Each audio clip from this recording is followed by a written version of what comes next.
President of your Marshall Area Chamber of Commerce, and welcome to the 2018 Local Candidates Debate, which comes to you live from the Marshall-Lyon County Library. A special welcome to those of you listening on KMHL, AM 1400, and watching on Marshall Channel 1.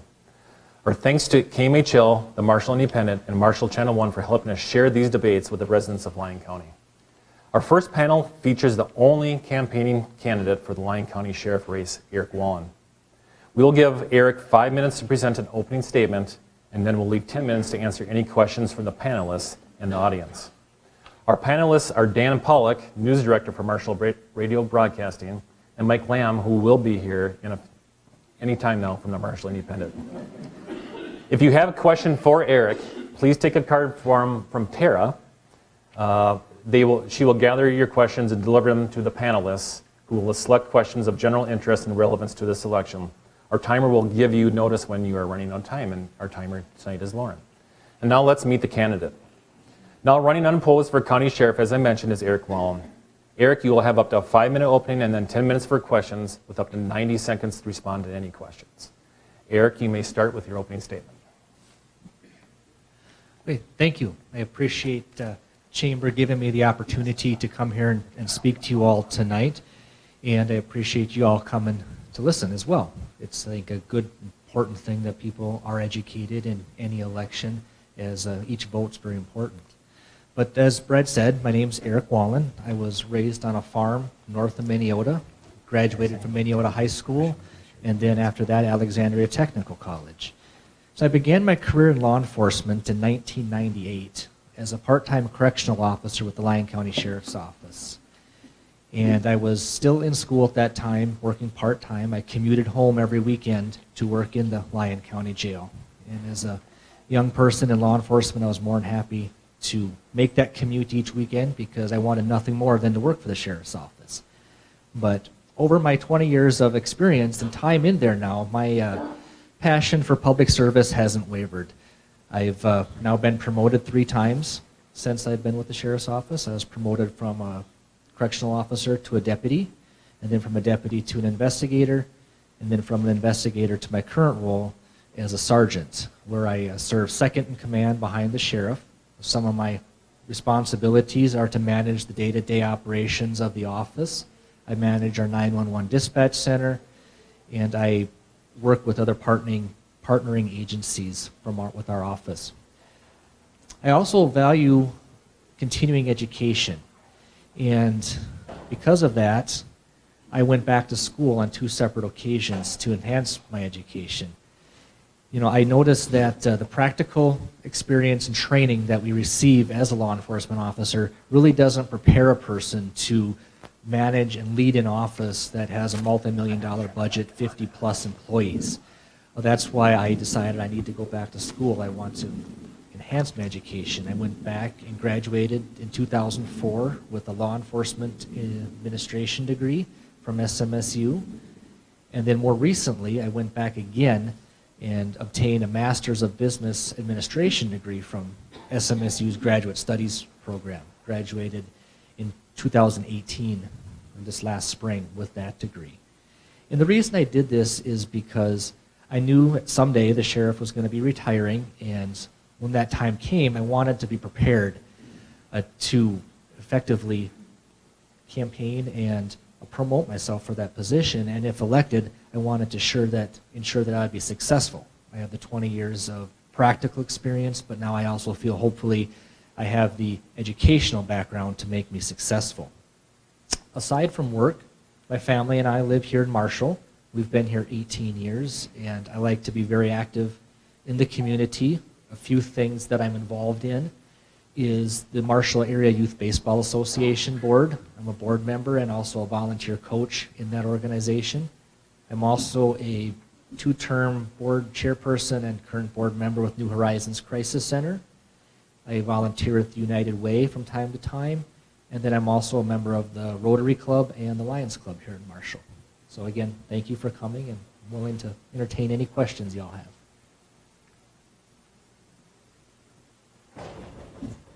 Tara has the questions, so, all right. You guys have a, okay. All right, Dan? If we're ready, opening question here tonight. And once again, please fill out a card and bring it our way so we have more to talk about. First question for Mr. Wallen is, under leadership role, what qualifications have you received so far in your profession to make you ready for this position? Sure, good question. It's hard to be a leader without having some practice beforehand, but throughout my career, I've attended numerous management and leadership trainings, and I think there's a big difference between managing and leading an office. You have to lead, this is my opinion of it, you have to lead your staff, but you still have to manage your agency, you manage your budget, you manage your finances, you manage your equipment and capital pieces, but you have to lead your staff and set good examples and be a good role model for them. Some of the other things I've had besides continuing education, both my degrees from SMSU were weighted in leadership courses. That law enforcement administration degree, it had leadership courses in it. The MBA from SMSU had leadership and management courses. I attended an FBI-sponsored law enforcement leadership course. I've taken numerous courses from the Sheriff's Association that are geared towards leadership, and through the Minnesota Bureau of Criminal Apprehension, they sponsor a leadership track of training, which I have participated in. And then I've had 10 years experience as a supervisor within our office. So basically, it is my job to be a manager and a leader to our staff, our deputies on a day-to-day basis, our dispatch staff. I'm their frontline or first-line supervisor, first point of contact for them. And even outside of work, as a member of the different boards that I'm on, the MABA board and the New Horizons Crisis Center board, they look for leadership from each of us board members in doing various things to help promote the organizations. So I think I've had a well-rounded background in leadership that would help make me successful in this role. Mike, next question. This is a question from the audience. What do you think should be done to address the drug epidemic in our area? Yes, people are not wrong when they ask if we have a drug problem, because we do. It is out there. A lot of people don't see it because it's not in the circle of people that you associate with, but it's there. And I think the most effective way to deal with it is it's a multifaceted approach. I've talked about a few other times when I've done speaking things. But we need to do three things, I think. We need to keep our enforcement strong against drug crimes, drug sales, drug possession. But we also need to provide education for our youth, and then provide some programs and assistance for adults who already suffer from different types of addiction for drugs and alcohol. Our enforcement side of it, we have a drug task force. We're partners with the multiple counties, multiple cities, to have a drug task force that's their sole job is to investigate higher level drug crimes. And they've done a very good job, but we need to keep that well-staffed, well-funded as we have, so they can continue that work. Education side, I think if we can be proactive with our youth, educate them about the dangers of drug use, what happens with people who become addicted to drugs, how that affects their lives going forward, hopefully that will persuade some from not entering into that lifestyle. But then there's those that already have, or those that will, because education is not going to prevent everyone from becoming addicted to some type of drug. And we need to provide that type of assistance to the adult community. We have a drug court program, the Lyon-Lincoln County Community Drug Court, which provides an alternative to someone who suffers from addiction and finds himself in the criminal justice system. Instead of just going to prison, serving their time, coming back out, and falling back into the same lifestyle, they could be selected, if they want to go into this drug court program, where they will not go to prison. They might have some local jail time, but then they're enrolled in an extensive treatment program, inpatient treatment, outpatient treatment, continuing care. They have to go to court every week and check in with us team members about how their week's going. They have to subject themselves to random drug tests, random visits at their home, all hours of day and night from law enforcement. They have curfews. They have to attend counseling sessions if a counselor or mental health specialist deems that necessary. Any recommendations that are put forward, they need to abide by those. And hopefully, by the time they graduate, a year and a half, 2 years later, they've learned skills on how to deal with their addiction and become a productive member of society. So those are the three things I think we need to do to combat the drug problem. Great. Thanks, Eric. Mike? Another question from the audience. What will you do to address the mental health crisis in our county? Again, another true statement. We do have a large mental health concern going on. And as far as the law enforcement side goes, our biggest concern with it is that there's not facilities or beds available for everyone that needs them. And a lot of times people will end up in jail because there's no other place what do you do? They obviously are having trouble. They're in some type of distress and emergency and can't be on their own. But there's not a facility handy or around that will have a spot available. And most likely, a lot of times we find that they've done something that's technically against the law, and therefore they get arrested because leaving them to their own devices is what got them in this predicament in the first place. And again, it's no fault of their own. It is a mental health problem that they suffer from, and it has been unaddressed. So some things that we've done already is for those that do come into our jail, we have a screening system now. We have a contract with Western Mental Health. We have a set of questions that are asked to every person that comes into the jail. Based on those responses, it might solicit a response.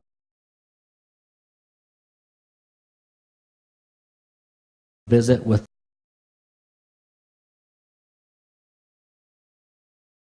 that's a small fix while they're here in our facility.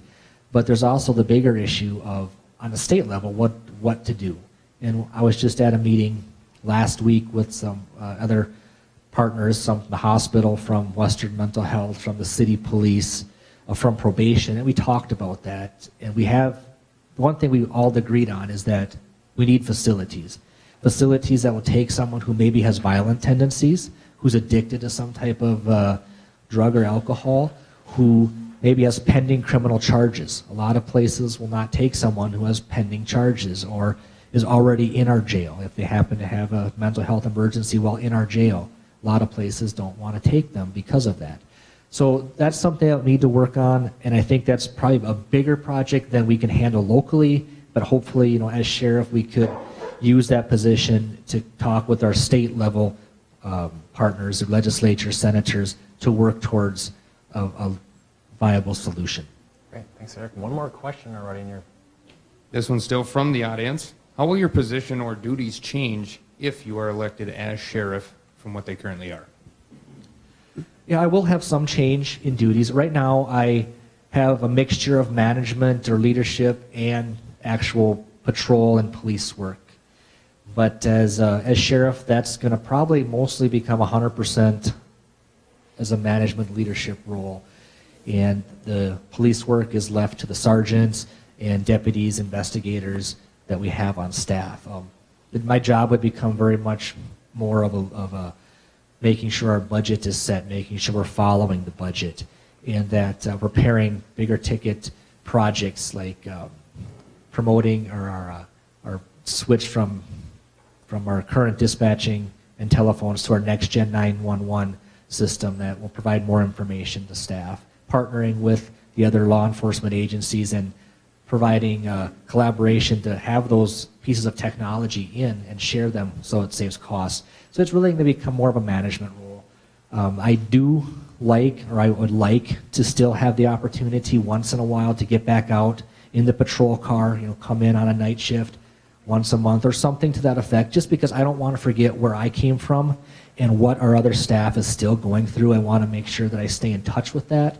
So I really hope that is something that I will not completely separate myself from being a police officer, because that is what I am deep down inside and what I aspire to be.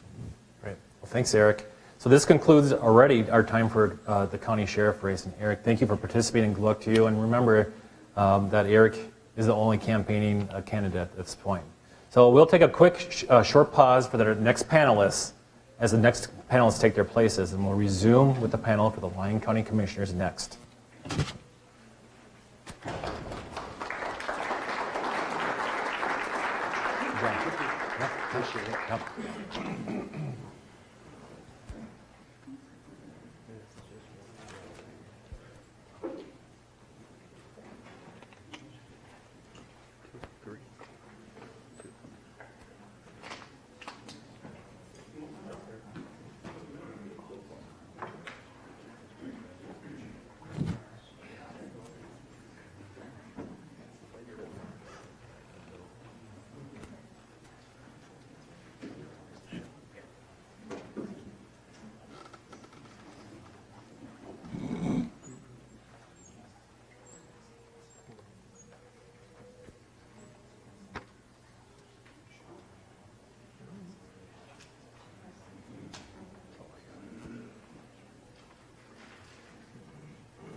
Welcome back.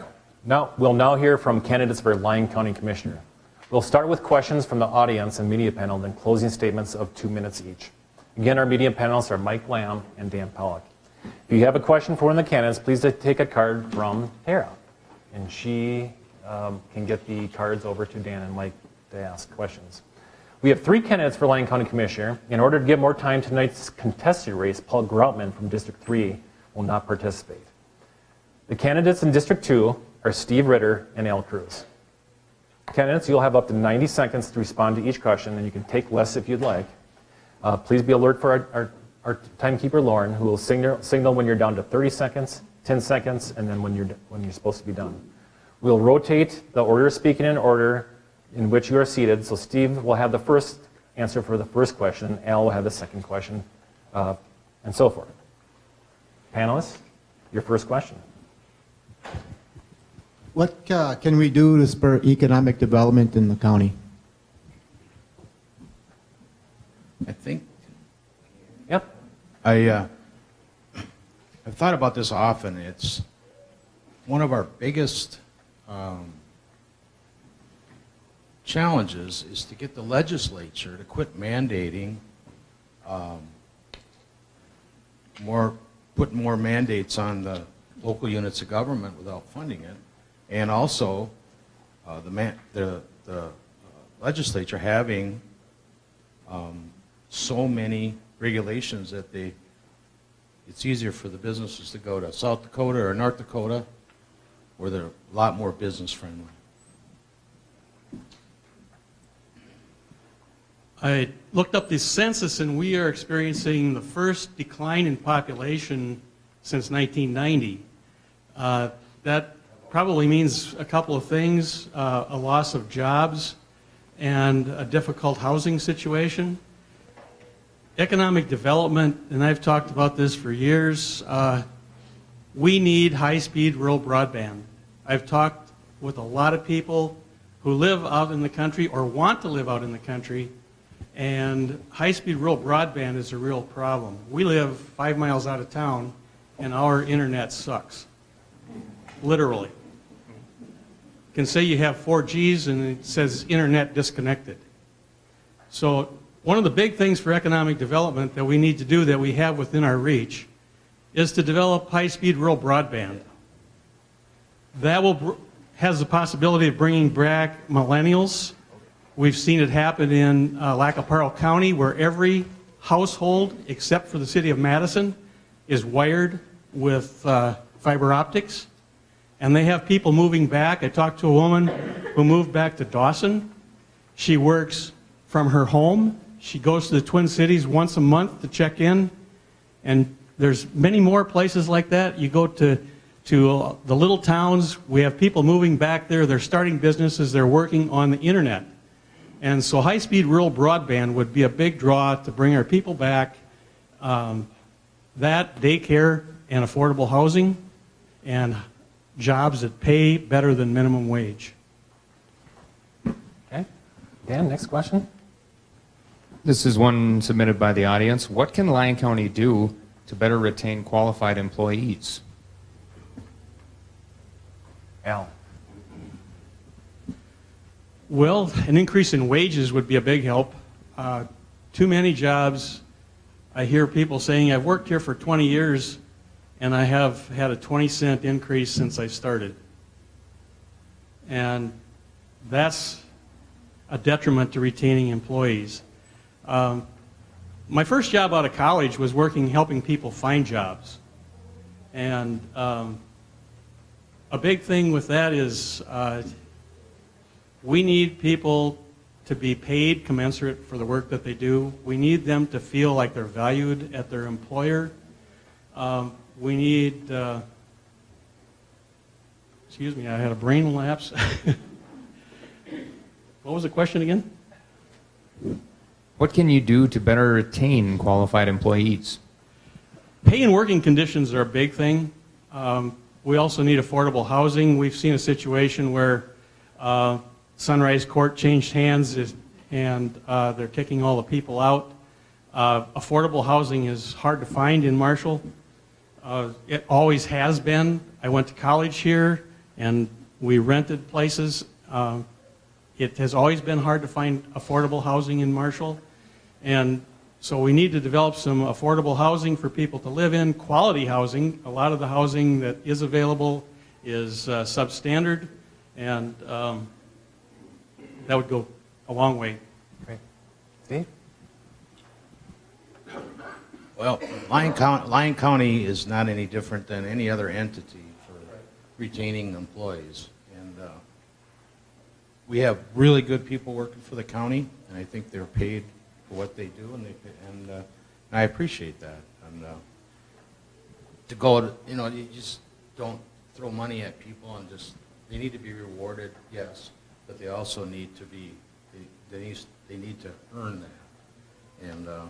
And we've had, and Eric he knows that the turnover in the jail for jailers and dispatchers is a constant thing, because people are promoted or they move on, and that's shift work, and that's what it is when you sign up for it. So, but we have some good people working for us, and the pay is fair, and I think I appreciate what the county employees do. Oh, sure. I got sidelined from the question. I was going countywide instead of county employees. One of the things that happened a few years ago is that the retirement program was stopped, and there were public employees with the county that were depending on that retirement, and so they were forced to retire before they planned to, because the county chose to end that retirement program.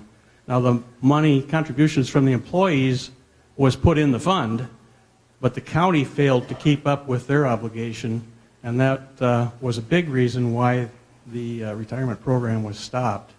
And that did hurt morale within the county. All right, next question, Dan. I'm sorry, Mike.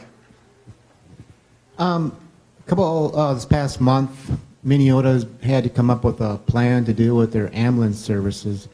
I was just curious, what can we do to help some of our smaller communities deal with some of the obstacles that they're facing in the county? Steve. Well, Eric would be more of a guy to answer that question, but the county doesn't fund any of the ambulance services per se. They've dealt with North, and years back, Marshall used to have their own ambulance service. So there's not, I don't know of a lot of answers to that, Mike. We've never dealt with that on a county board level. I've been on there finishing up my 16th year, and we've never dealt with that. So, Al? Yeah, I don't know if that can become a county issue. Like Steve said, it's not been an issue in the past.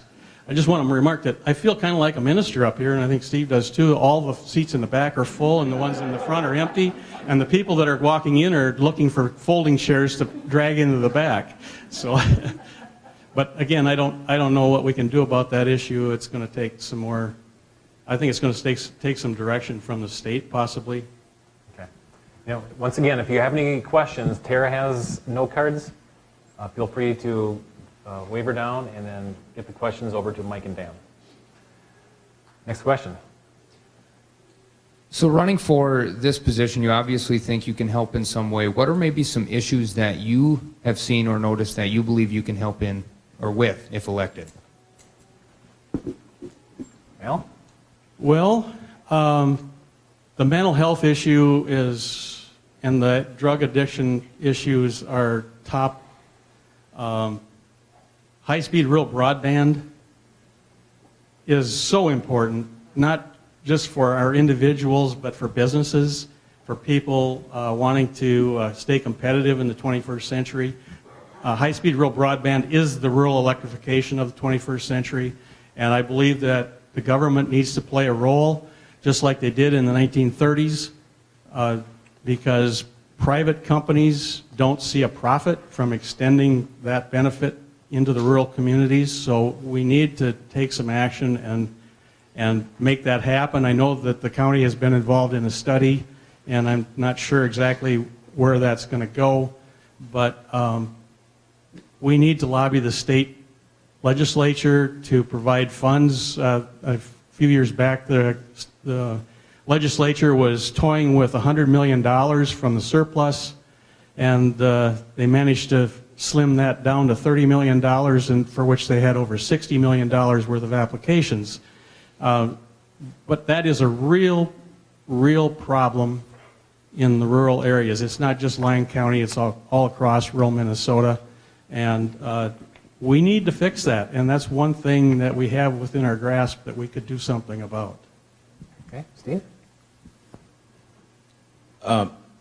Thing I like, since I've been on the board, we've formed about 3 joint powers.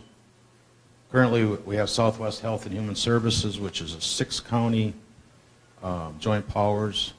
We share a director, we share director of nursing. That's been rewarding for myself, and it's continuing. We also went into the county went and bought, or into with other counties and other entities for the health care for their employees. If you look driving around in rural Lyon County right now, you can see the green signs are starting to fade on the corners. That's on the agenda for next year to discuss. Just there's small things that come up, but it's we deal with them on case-to-case basis. So. Okay. Next question. What are your thoughts on the roads and bridges in the county, their conditions, and some of the things we might need to do in the future? Well, 3 years ago, October 1st, Lyon County Commissioners voted to start to collect a 0.5% sales tax and a wheelage tax. So every time you renew your pickup license or your car license, you see a $10, that's a wheelage tax. And that's a separate fund that is dedicated to maintaining the roads with seal coating or crack filling. And the 0.5% sales tax, we put a limit on it of $10 million. And when that $10 million is used up, because that's what was identified by the county engineer that we needed to do over the 5-year period of collecting that money, runs about between $1.8 and $2 million a year. We use that for the overlays. The reason we did that, sometimes it's not a popular thing to raise people's taxes or have taxes go up.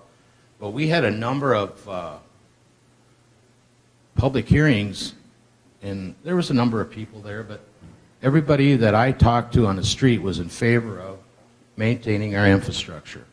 Because as the state does not keep up with the gas tax increase to help us maintain it, the roads and the bridges, we had to do another funding source.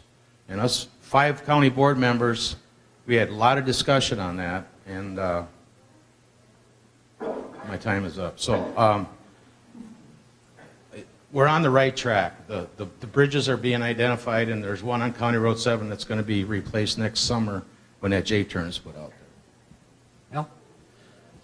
A lot of people don't realize that the county government is mandated to provide services. The county government doesn't get to pick and choose the majority of things that they do. So the county government has to use its resources to fund mandates, oftentimes, as Steve says, that come without money. And so the county needs to find ways to fix. Thus, we have the 0.5% sales tax and the wheelage tax, which you pay every time that you renew your license tabs. And that's a good solution, but we also need to be cognizant of the fact that it's the state legislature that's put us into that position, and urge them to do something for funding sources for roads and bridges, because we need that help from the state. We can't be putting it all on our citizens out here, especially when you get into communities that have a small tax base and you have people that are living on the margins. And so collaborations are good. Lyon County has had a collaboration on the Health and Human Services since the 70s.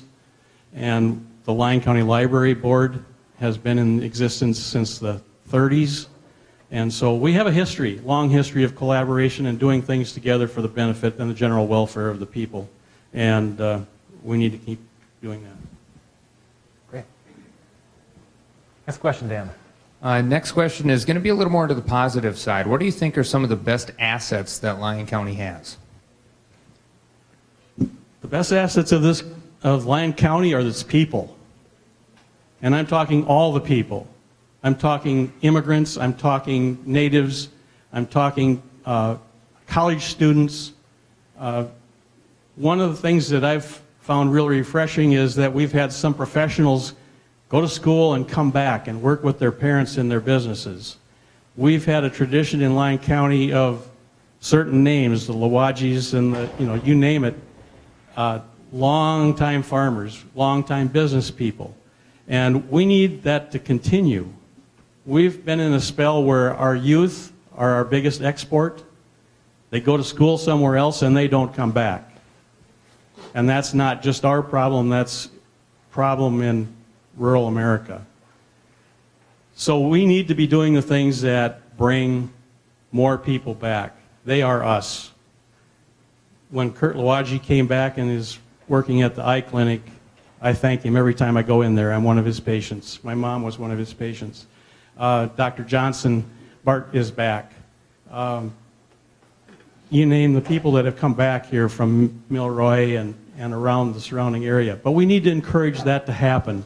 And part of that is having high-speed rural broadband and housing and job opportunities for their spouses and their succeeding children. So our people are our biggest asset. Steve? I would agree with Al on that, and I have a few others that are assets. It's our volunteers, people that volunteer for any boards or run for election, school board, county board, whatever.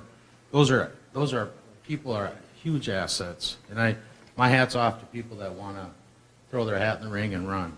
The businesses, I think we got to give our businesses a lot of credit too for being assets. They're the ones that turn the dollars, and they're supporting employees, and employees are in turn going to the grocery store or they're going to hardware stores.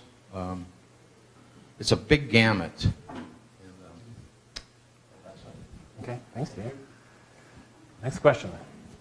Specifically talking about outside communities outside of Marshall, how important do you think it is to continue to reach out to those communities and help them with their issues? Steve? Well, we've, in the past, the county has had a relationship with the chamber for EDA, and that relationship is still there, but it's the formula it's changed a little bit. But every little town or everybody in Lyon County is important to Marshall. Marshall is important to everybody else.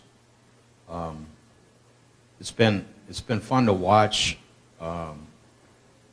progress like True Shrimp, and there's other businesses that have come in. My hat's off to those people in those small communities for opening up their doors and being able to work with the chamber and the county commissioners. Great. Thanks, Steve. Al? The outlying communities are extremely important. You look at the city of Cottonwood, that became a bedroom community for a lot of the college professors, and those people moved in there, and that really helped the community of Cottonwood. I've always hoped that Tracy would get something going and that would boom. I feel for Tracy because they've tried so many things and so many things have failed. And I just keep hoping that the next thing that comes along is going to make Tracy boom, because if Tracy would boom, it would be good for Marshall. If Minneota could reestablish some more businesses on its main street, that would be good for Marshall too. 10,000 people a day drive into Marshall, and they're living in the outlying communities. You know, they're living as far away as Ivanhoe and Lake Benton, and which aren't in Lyon County, but we depend on the Tauntons and the Minneotas and the Gents and the Tracys and the Russells and Lind and Ballatin to provide housing affordable housing for the people that come to Marshall to work. And so as a county, we need to look at the whole county. We need to look at the big picture. And if there are needs, I'm happy that the commissioners came forward and they funded libraries in Tracy and Minneota. That was just a wonderful thing. It helped Minneota get that library done, Tracy into a new location. Fantastic. We need to support all the communities within Lyon County. Okay. One more question, and we'll dive into closing statements. What can we do to help our farmers, agriculture? Is there anything the county needs to do more? And as far as maybe talking more with our legislators to help them with some of the issues that are going on there, or anything else we can do? One of the things that the farmers depend on is roads. This time of year, they're moving a lot of product over our roads. And too many of those roads are 7-ton or less roads, and they're moving 80,000 pounds. So we need to maintain our roads. We don't want to see a road go to minimum maintenance, like a lot of roads are doing, because we can't afford to maintain a road on every section because nobody lives on it or whatever the reason. Roads are tremendously important to our farmers. We need to maintain them. We used to live on a county road. The county turned it back to the township, and our service went from we get plowed every morning there was a snowstorm to we get plowed every afternoon when there's a snowstorm, if the snow plow is available and not cleaning parking lots in Marshall. So roads is the biggest thing that we can do. We also need to lobby the legislature to step up and do what they can, and we'll probably work with our federal representatives, because that's where the True Farm program comes from, is from the federal government. Okay. Steve? A couple things that come to my mind, and Al's touched on one. The county roads, when we regrade a road, some of these roads, these county roads haven't had the road, the ditches are so steep, so they haven't had regraded since back in the 40s. So when we do a regrade on the county road system, we bring it up to a 10-ton capacity. We have over 300 miles of gravel and blacktop roads in the county. And right now, a regrade per mile with bituminous overlay the next year runs about $400,000 a mile. So there's not a lot. So we're really limited to what we can do, but that's why we did that 0.5% sales tax, to help us boost up so we keep the roads maintained. So the farmers can use them, the other businesses can use them. Your infrastructure is one of your biggest assets to any community or county, or state or federal. Going back to what you can do for the farmers, you know, the county board is the Lyon County Ditch Authority. All the county ditches, all the judicial ditches in the county board, us 5 guys, we determine if they need to be cleaned, or if they need somebody petitions to put an outlet into it to drain into the ditches. You'd think that would be real controversial. Sometimes it is, but it's really beneficial to the county to have county ditches. So those are the 2 things that I think are. Okay, great. Thank you, panelists and candidates. Now time for closing statements, and we will start with Steve with a 2-minute closing. Okay. Hey, thanks again for the invitation to be here, and thanks to Mr. Cruz for filing so that we were able to be up here and give people our ideas. Yeah. And I've been a resident of Lyon County since 1963, raised a family here, married, and been a businessman since I got out of high school and in other businesses.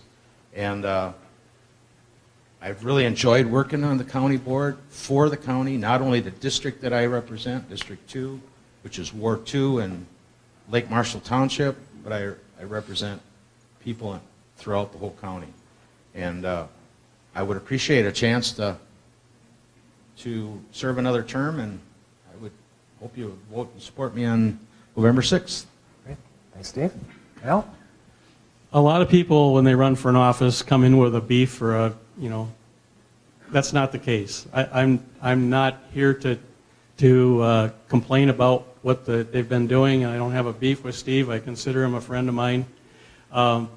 My background is I came here from a small farm in southwest Minnesota, about 40 miles from here, to go to college at Southwest, what was then Southwest Minnesota State College. I graduated from there while it was called SSU. I've worked in the community in the Fort County area all of my life, basically. I worked at Western Community Action, the CETA Center, and then I spent about 20 years on the road selling farm machinery and didn't have the opportunity to be involved in the community. But I was a JC here. I've served on the library board when we built this facility and had the opportunity to serve as president of the Marshall-Lyon County Library Board for a couple years. And on the foundation, I've worked with the Habitat for Humanity. I've been active in the community to give back. I've been on the Literacy Council, Literacy Volunteers of Southwest Minnesota. We work with immigrants. I believe that we need to take every opportunity we can to pull more people into the society, and that means reaching out to our immigrant population and getting to know them and getting them to be involved in the community. I think that's one of the things I hope to be able to do, whether I'm elected or not, is to be an emissary to those communities and try to draw them in and become involved in Marshall, because we need their participation. We need them in our workforce. We need them in our schools. We need them to vote when they become citizens. And I take this opportunity to ask for your vote on November 6th, and thank you for the opportunity to be here. Great. Thanks, Al and Steve. This concludes our debate for county commissioners. Candidates, thank you for participating, and good luck to both of you.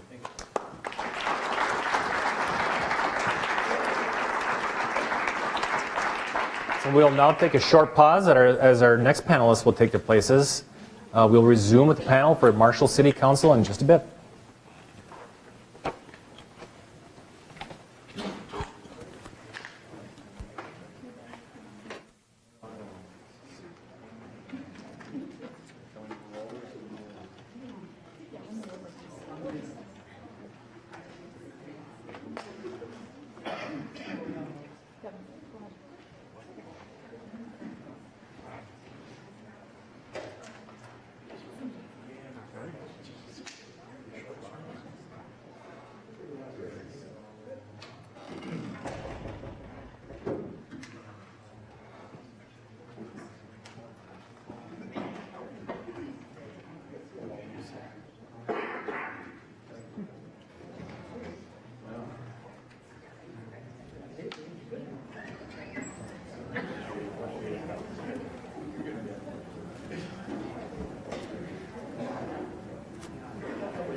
All right, welcome back. We'll now hear from candidates from the Marshall City Council. We'll follow the same format as before, questions from the audience and the media panel, then closing statements of 2 minutes each. Again, our media panelists tonight are Mike Lamb from the Marshall Independent and Dan Pollock from Marshall Radio. If you have a question for the candidates, please take a card from Tara. So, and then Tara will get the questions over to Mike and Dan, so we have questions to fill up the time.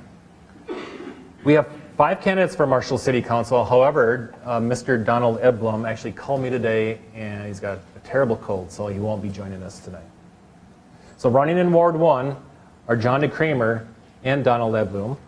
Running in Ward 2 are David Sturrock and Russ Labatt. Running unopposed in Ward 3 is Craig Schaefer.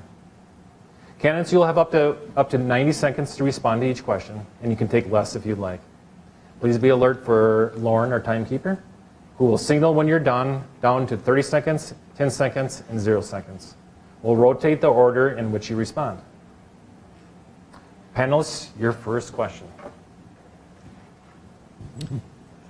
I think the debate continues on housing. So what can we do to spark more housing construction in Marshall? David?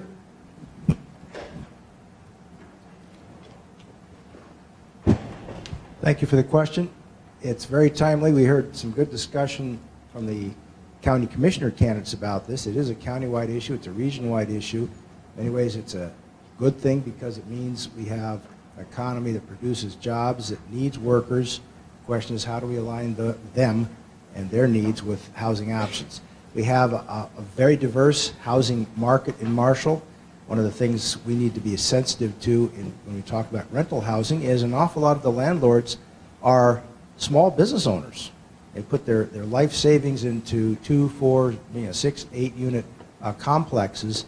They look at this question a lot differently than a large corporation that is building 12, 24, 36 units. We have to first respect that variety and frankly the difference of needs that those landlords have. We need more housing in terms of, it's always been a tight housing market. As a homeowner, when I first came here looking for a house, I appreciated that. We benefit from drawing people in from neighboring communities. One thing we've made progress on is the regulations, the enforcement and code application. We've made some reforms in our building department. That helps. We want to create generally an environment where an investor, a developer, a potential renter are willing to put their money in, and we've made some progress. We can keep building on those. Thank you. Okay. Russ? Thank you. I would like to echo some of the things that David said. But you look back a few years ago, and Marshall was building in the permits, 45, 50 houses a year. That was during the boom. And what's happened in the past few years is that Marshall's the housing has become unaffordable.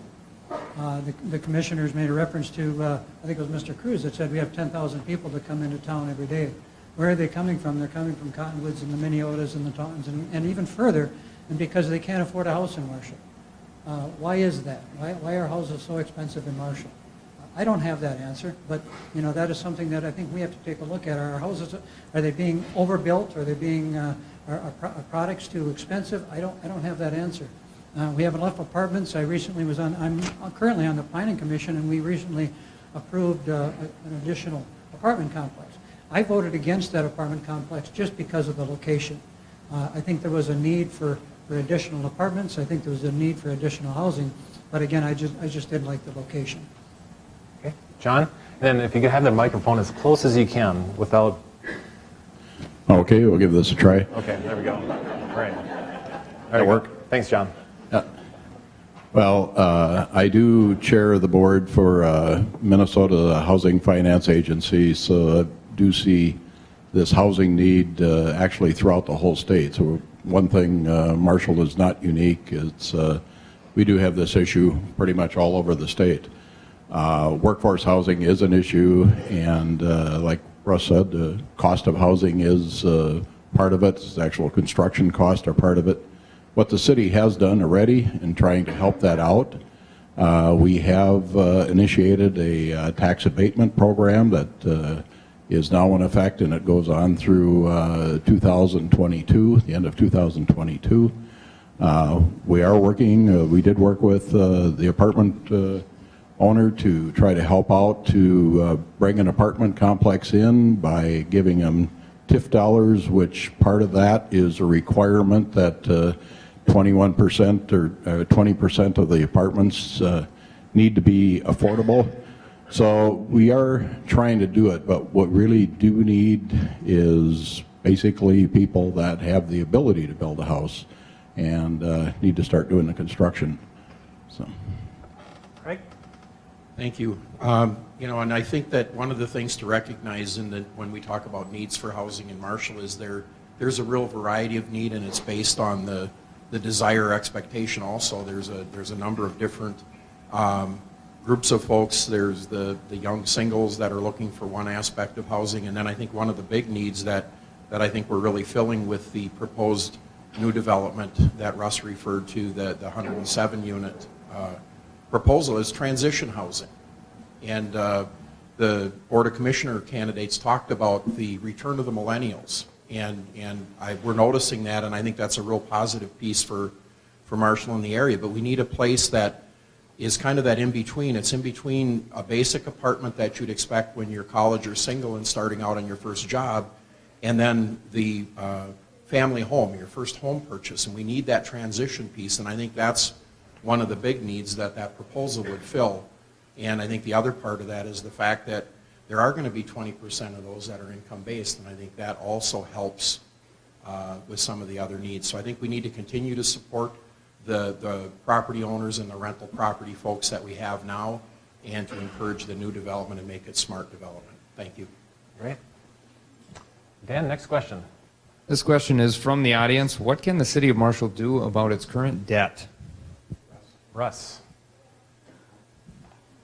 Well, you really picked on me right away about the debt, didn't you? I'm not sure. I again, in all my campaign materials and the things that I have found out since 2016, when I first discovered this debt in the city, a lot of people thought the debt that we had at that time, and I don't remember the number, but let's just say it was $80 million. They said that included the school. That did not include the school. You know, and once we got that message through, $80 million for a city of our size, and comparable in the cities that, you know, Marshall always looks to other cities comparable to our size, we're the highest in the city debt. For every man, woman, and child at the end of 2016, we had a debt of $5,500 per head. Now, if you think that's too high, like I do, I think we need to do something. We need to have debt. I'm not opposed to debt. There's good debt and then there's bad debt. You know, you talk about college kids going to college and they have credit card debt. I consider that a bad debt. Housing, mortgages, that's a good debt. But when the city is $77 million to $90-some million in debt, based on 13,600 or 800 people, I think that's a considerable amount, and I don't have the answers to address it. I just think we have to be concerned with it, and we have to somehow manage it. Okay. John? Well, we do have about $75 million in debt for the city, but anytime you look at a balance sheet, you always have to look on the other side of the balance sheet too, because the city also has approximately a little over $65 million in cash assets, so to offset that. So yes, we do have debt, but one of the questions that I think we really need to answer is, so why do we bond? And I'd like to give you my philosophy on that, and I do believe that the users who use a service need to pay for that service, and that's one of the ways we do it is through bonding. We've talked about you know, the rental market. About 48% of our population rents. So we do live in a very transient type environment. So citizens come and go. You see that quite often. They may be here for a few years and gone. So by bonding and doing that over a 15-year period of time, we can get the people that use the service. Take, for example, the Sandus well fields, the wastewater, all of those get paid by the users. And about 60 or about 2/3% of that debt that we do have is paid by user tax and not by property tax. Thank you, and I'd like to kind of continue on that line, and you know, if you go back, my wife and family and I moved to Marshall in 1992. I started working here in 1990, and what I worked on when I first came to town was surface water, so I did lakes and streams. Part of that, I got to look at the PowerPoint or the slideshows that one of the Minnesota River Basin Area 2 flood control people presented, a gentleman from up by Porter by the name of John Bolton. And John Bolton had a lot of pictures of the flooding in Marshall, so it came real clear to me, I need to buy high to be dry, okay?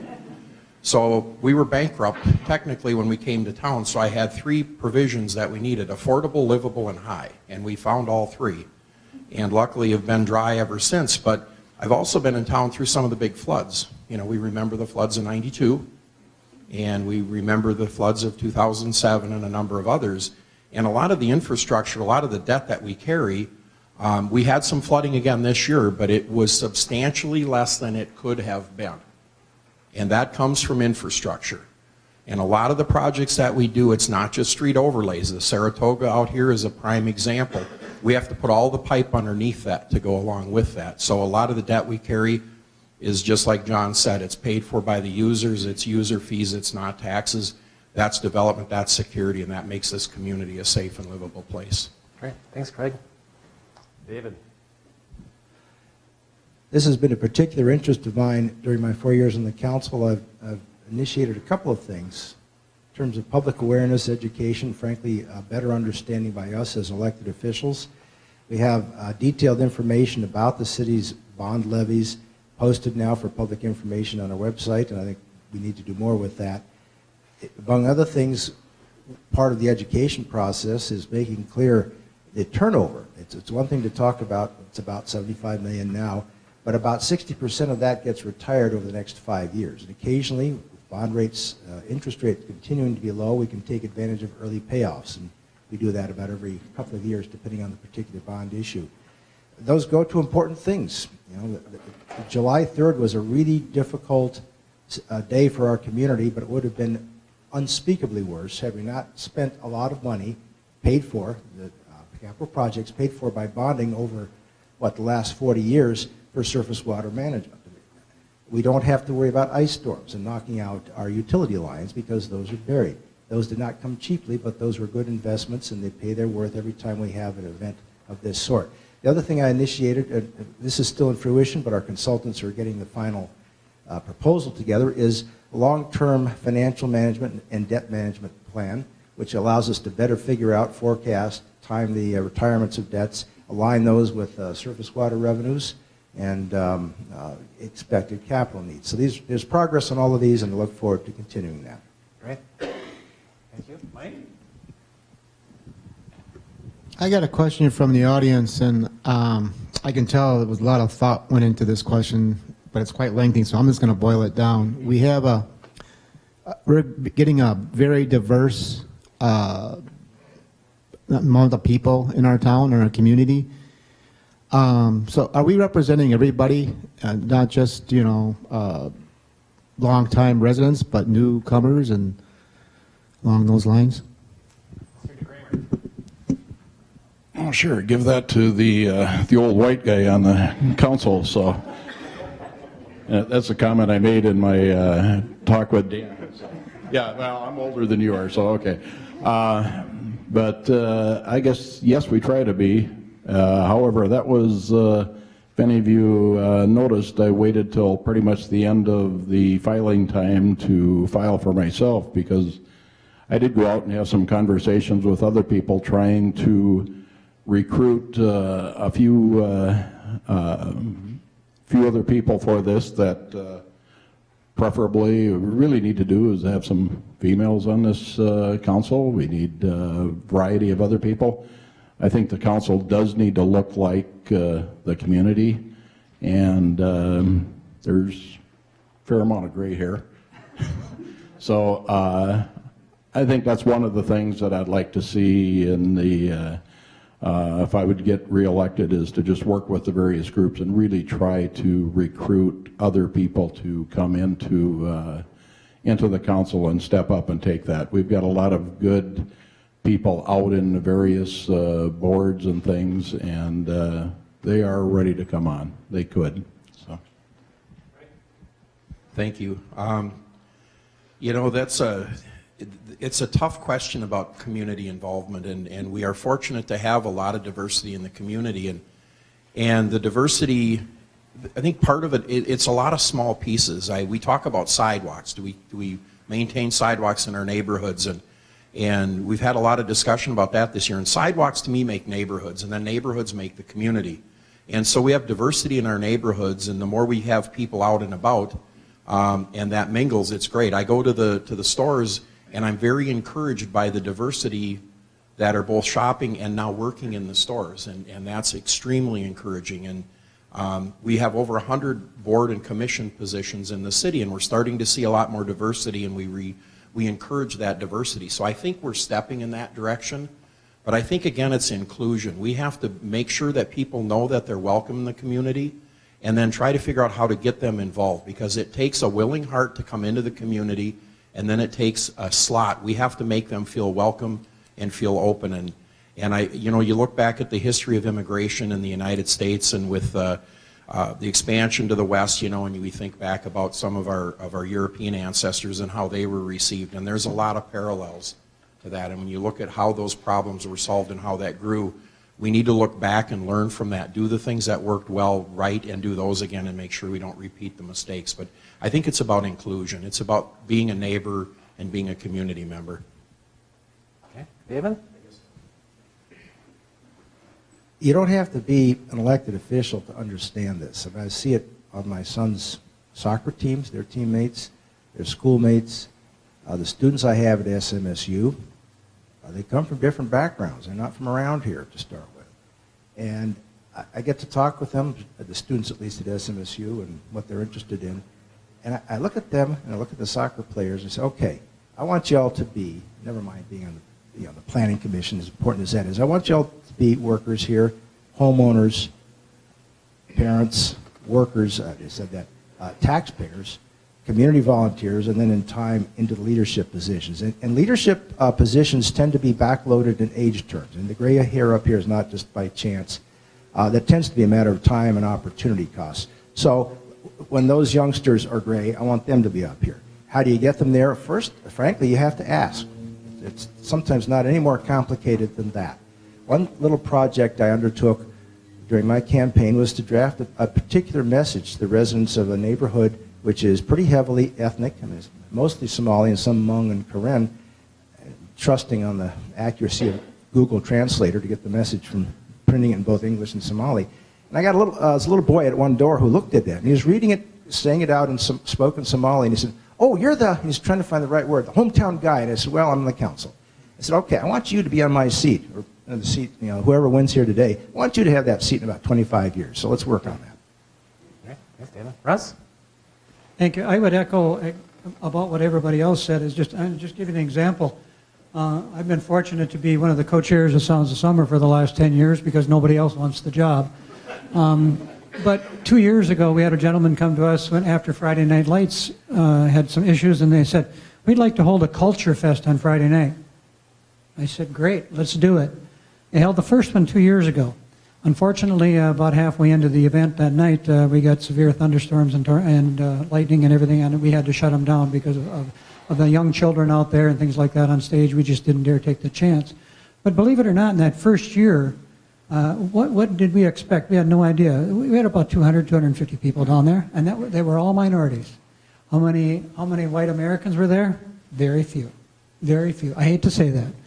This year, they came back with the second year, and again, I encourage, and I'm going to do a little self-promoting here of Sounds of Summer, but I encourage everybody to come down, and if they're going to do this event for next year, to come down and see what those kids do, and the adults, how they work with the children, and the diversification that they have down there, and all the different ethnic groups. It's unbelievable.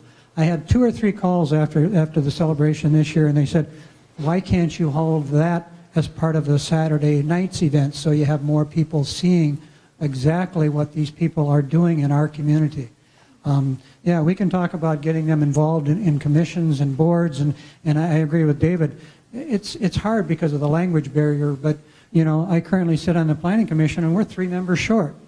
Why can't we get some of those people to come and be part of not only the Planning Commission, but maybe there's other boards and commissions in town that we should be able to ask as well. Great. Thank you, Russ. Next question, Dan. Next question comes from the audience. How would you promote the growth of new business or other growth, and what can the city do to promote or attract that growth?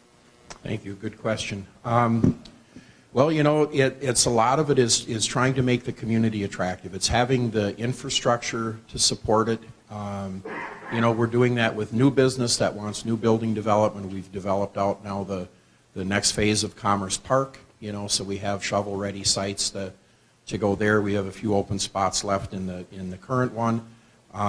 We're trying to work with our building ordinance, building inspection rules to try to make it attractive to continue to maintain and remodel the current structure.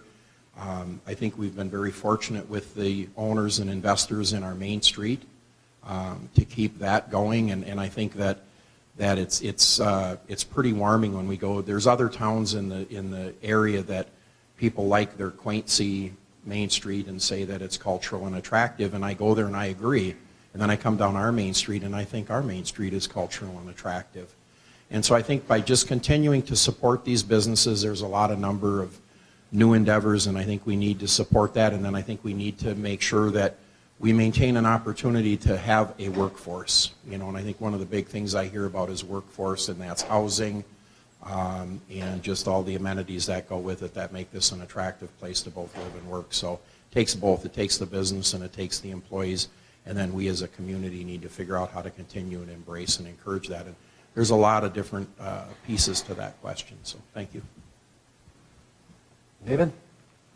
I think we start by building on the assets we have. We're extraordinarily fortunate for a community of our size and our relative isolation to have, for example, the medical assets we have, the education, the infrastructure, the variety of homegrown enterprises that have started from small and grown into large, have worldwide reach. Ralco, for instance, the Schwann Company, and others. But you don't want to get into the trap of depending on the big employers.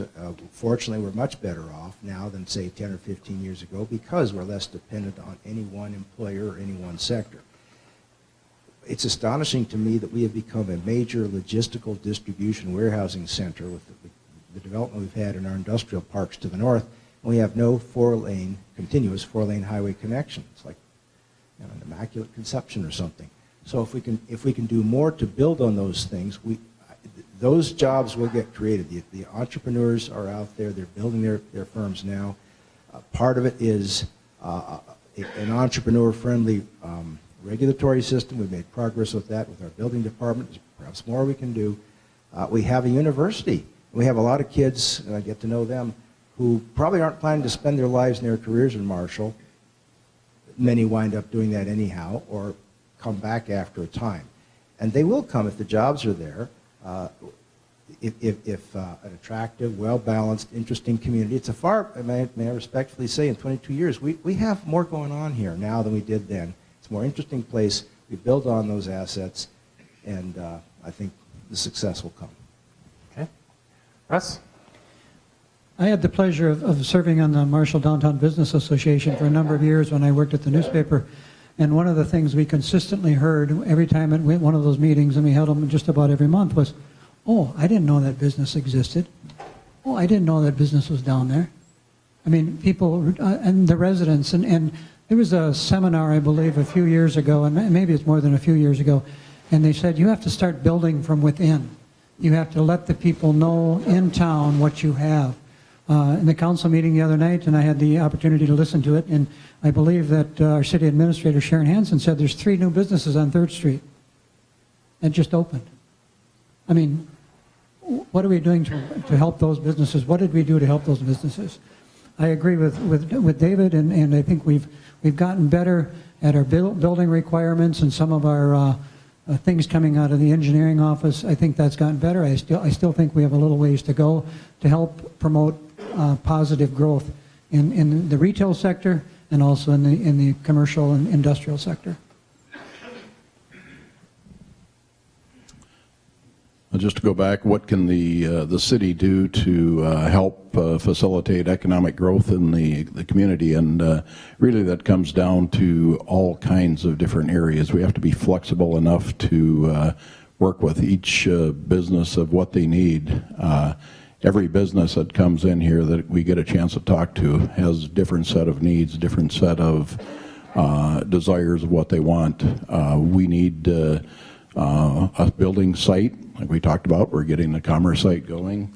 We need workers, for one thing, and anything we can do to help bring people in is good, because we're running at a very low unemployment rate here in town.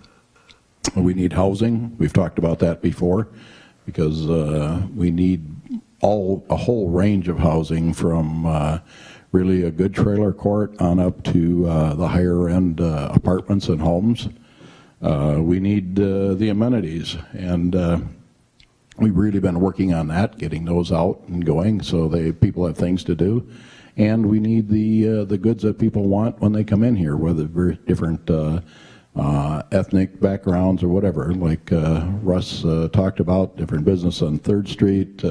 We got different groceries around, different things happening there. We need to help and encourage all of those at various levels and try to keep moving in all of those directions. So it is a big task, but we do need to keep it going. All right. Mike, next question, please. We have an audience member that wants to know what we can do about the mall. There was talk about different developments a couple of years ago. Did you say the mob? The mall, I'm mall. sorry. The The mall. mall. Sorry about that. That's a much better question. The mall is a long-term problem. It's designed for patterns of shopping and services that made a lot of sense 45 years ago. Just don't work very well today. Most places, the whole mall industry is in a great transformation and crisis. The current ownership group has to decide what they really want to do with that property. They had an interesting plan about 3 years ago that just, I don't think, had the funding and perhaps wasn't quite realistic. We've included the mall property in a redevelopment district. This is partnered with what has happened successfully in the old Kmart property now with the Ashley Furniture and the neighboring retailing that's coming in shortly. But to attract the retailers, the service providers of the 2020s, I'm not sure they want to come into that property. The people who own parts of them have successfully developed the East End, used to be a grocery store, right, into offices, and that's important. You got healthcare occupying part of it, mostly their back shop operations, but there's no good answer that's obvious at this point, other than the city needs to continue through its economic development office, working with the current investor or perhaps finding new investors, and finding out just what our current shoppers, consumers, and residents want in the way of retail and services. And maybe that helps spark a more specific plan. But it won't come quickly or easily. Russ? I would agree with about 99% of what David said. I'm not sure what to do with that mall. I'm going to be honest and frank, and a lot of people said it should just be torn down. I mean, it's an eyesore for Marshall. I'm not an investor in that property, and the investor, I believe, owned the same type of property in Worthington, and he sold it to a car dealership. Whether he would do the same type of thing here in Marshall or not, I have no idea. But again, Tara, with economic development and things like that, I think we always have to keep our eyes open. Maybe we have to approach him and say, what can we do to help you? I don't know if we've ever done that.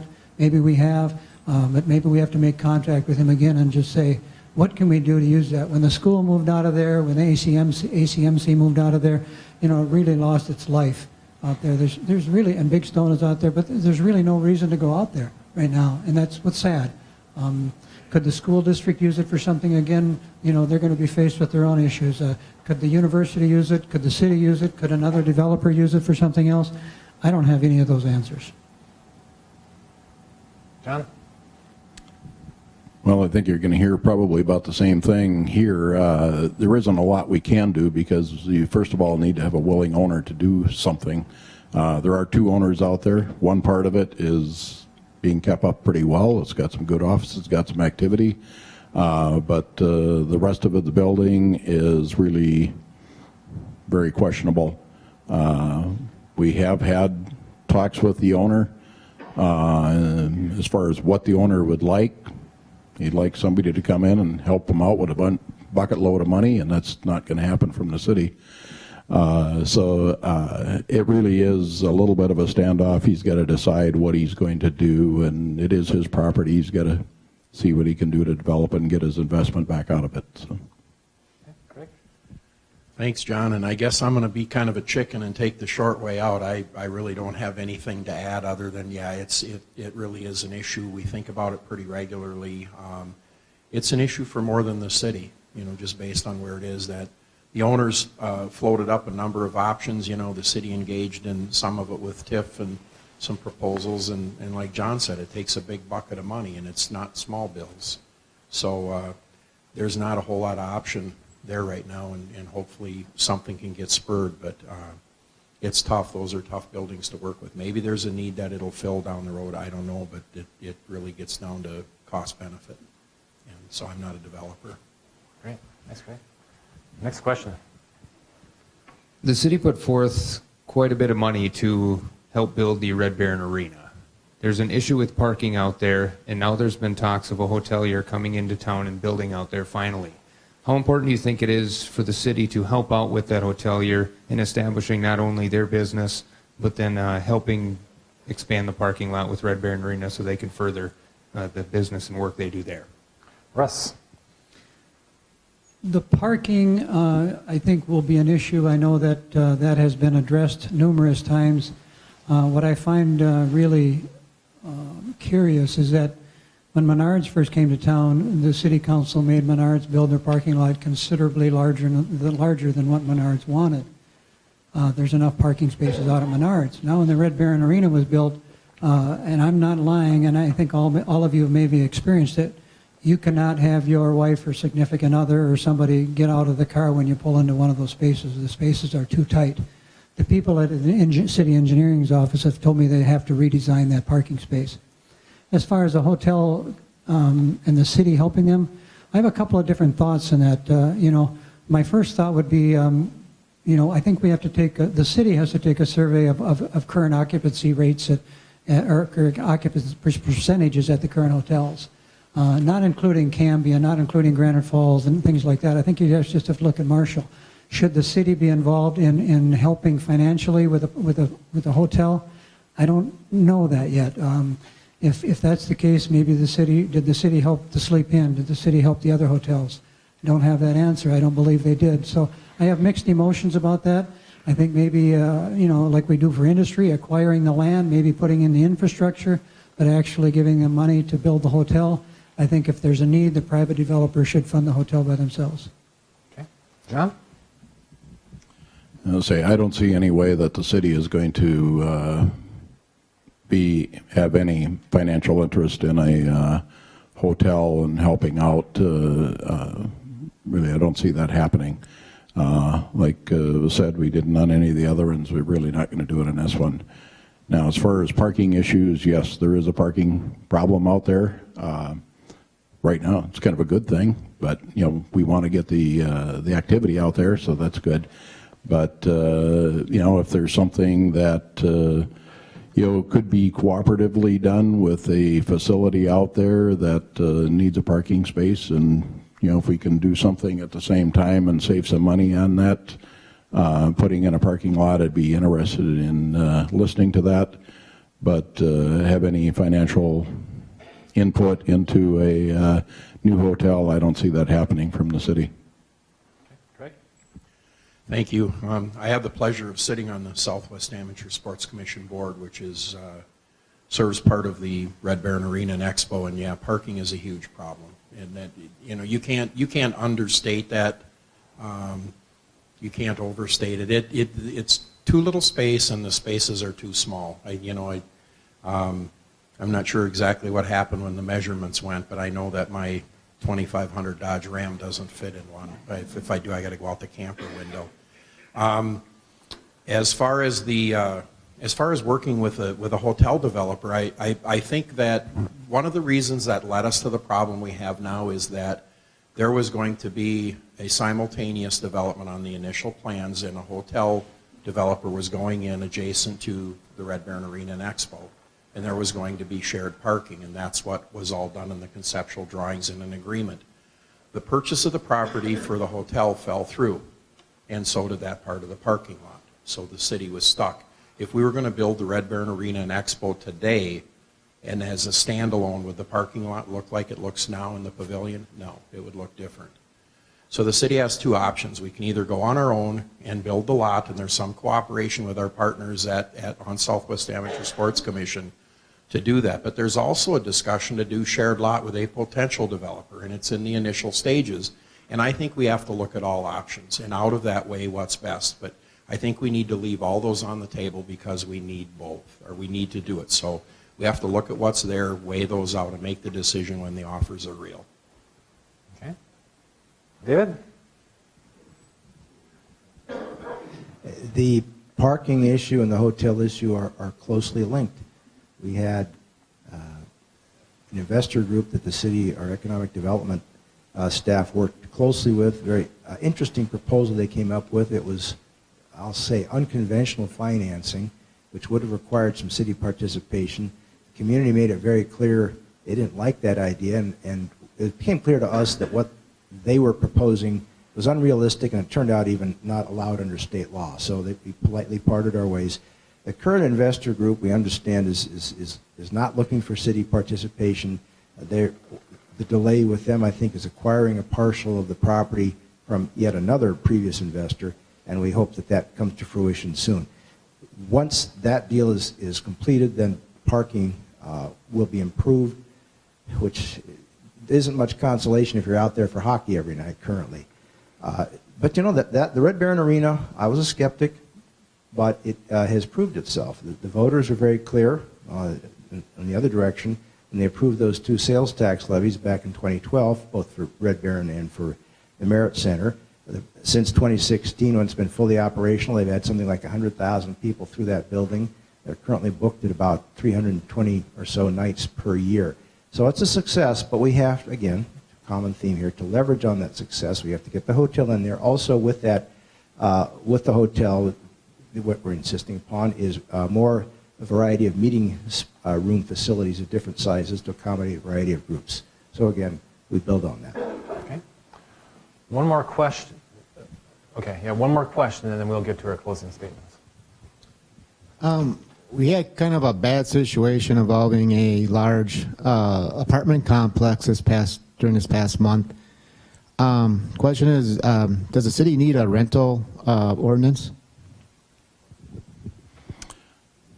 Well, that is a very good question, and one that the city council has talked about at various times. I think we're probably a little more open to discuss that at this point. Really, the desire was not to try to do it by enforcement, because there's all kinds of things that come into that. Is how do you enforce it? Who goes around does that? What kind of leverage do you have? So there's quite a few additional interests in there. The hope, and probably still it is that you can develop enough of a market incentive to do it and provide good housing. Now in this case, this is a private development that wants to renovate an apartment. That's in itself is a good thing, but it does, because those were normally or naturally occurring affordable housing is the term for it, or older apartments, it took that out of the flow of apartments with availability.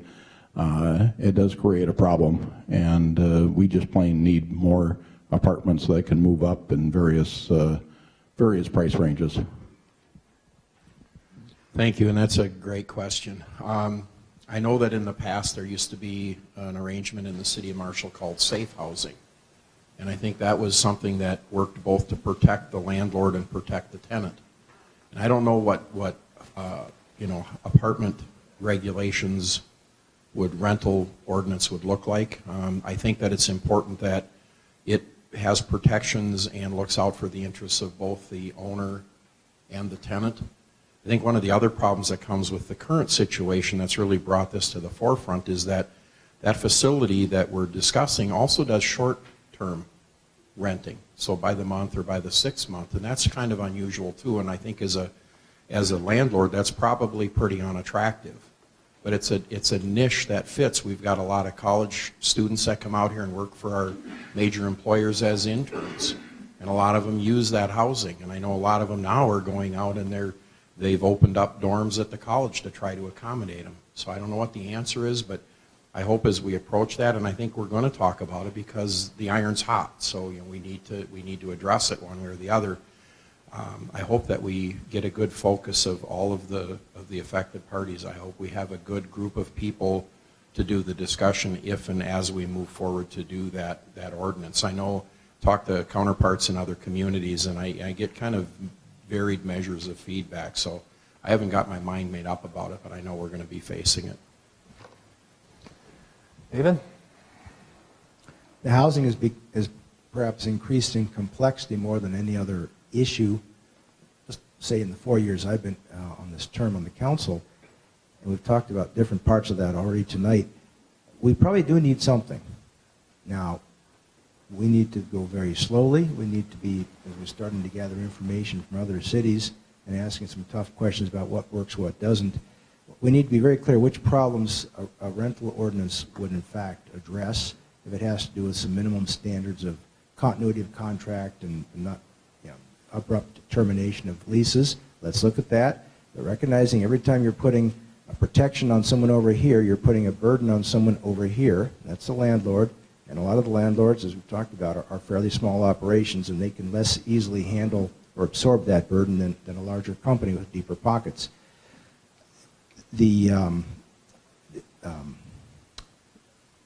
Let's be realistic about what this can accomplish. I mean, things like life safety, building construction, codes and such are chiefly governed by state law and their state inspections. That's what drove it, evidently, this boiler reconstruction. We don't have to get into that. We certainly don't want to create a regulatory monster. Let's take our time, identify the specific problems that a code like this can address, and then thoughtfully figure out how we can implement them. Russ? I guess I have nothing more to add than what the current council members have already said. It's one thing I would just say is yeah, it's tough when you're the landlord and you're the tenant. So, you got to like Mr. Schaefer said, you have to be very cautious in how we proceed. I think one of the things that I would do if I was elected to the council is and I would instruct city staff, maybe, or ask Sharon and city staff to just do a survey of other cities. Do they have some type of rental ordinance? How is it governed? How is it maintained? Who has come up with it? And just get the pros and cons of both ways. I mean, because it could become a hot issue. We have a safety issue, of course, but again, like David said, that's a state and that's city regulations that we have nothing to go against. We can't tell them that they can't put in fire doors and things like that because they have to do that. The judge ruled that the tenants have 6 months to fix the boilers. The city can't do anything about that. So we just have to let time take its place. Okay, great. Thank you very much, candidates and panelists. Now we'll move on to our 2-minute closing statements, and we will start with Craig. Thank you. I appreciate everybody's time tonight. I appreciate all the people that came here, and I appreciate all the people that are watching. It's been a very interesting and a pretty exciting 4 years. I really enjoy being on the council. I'm fortunate enough to sit on a couple of boards. The Southwest Amateur Sports Commission is one I've talked about earlier. I had a son and a grandson go through the hockey program here. So I'm very appreciative of the Red Baron Arena. I'm appreciative of the Marshall Amateur Hockey Association. I'm appreciative of MABA, all of our youth groups and all of the parents. And when you think about all of the people that are involved in all the activities and all the volunteer time that's given and talent, and the investment of people with that time and that talent is absolutely amazing. I also have the pleasure of sitting on the Merit Board. And of course, we were successful in getting state bonding money this year to finish out the last of that driving track, and we did groundbreaking on that today. It's another investment in the city, and I appreciate the fact that the voters in Marshall passed those 2 local option sales tax referendums.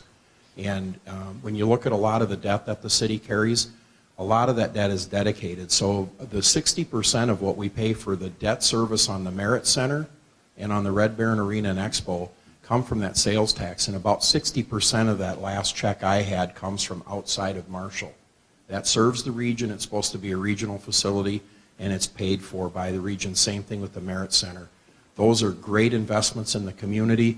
As they continue to grow, I hope that our hotel and hospitality industry really see the benefits, because the other part of that is tax on hospitality that comes back and supports the operation of both of those facilities. Our goal is to not have those be on the general tax roll. And again, I appreciate the ability to serve the city of Marshall in the area. Thank you. That's great. Say, wow, you hit that right exactly at 2 minutes. Yeah. Well, first of all, I'd like to thank you for coming and really doing your job. What you need to do is interviewing us for the position of one of the managers of the 7 managers that manage a city. And I hope you take that job seriously, and I thank you for doing that. Also, thank you for the opportunity of letting me serve on the council for almost the last 10 years. And I do enjoy it. I've learned from it, and hope I've been able to give back as well.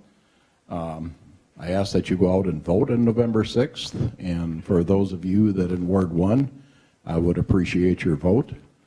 And I believe that I have the vision and the experience and the ability to serve you for the next 4 years.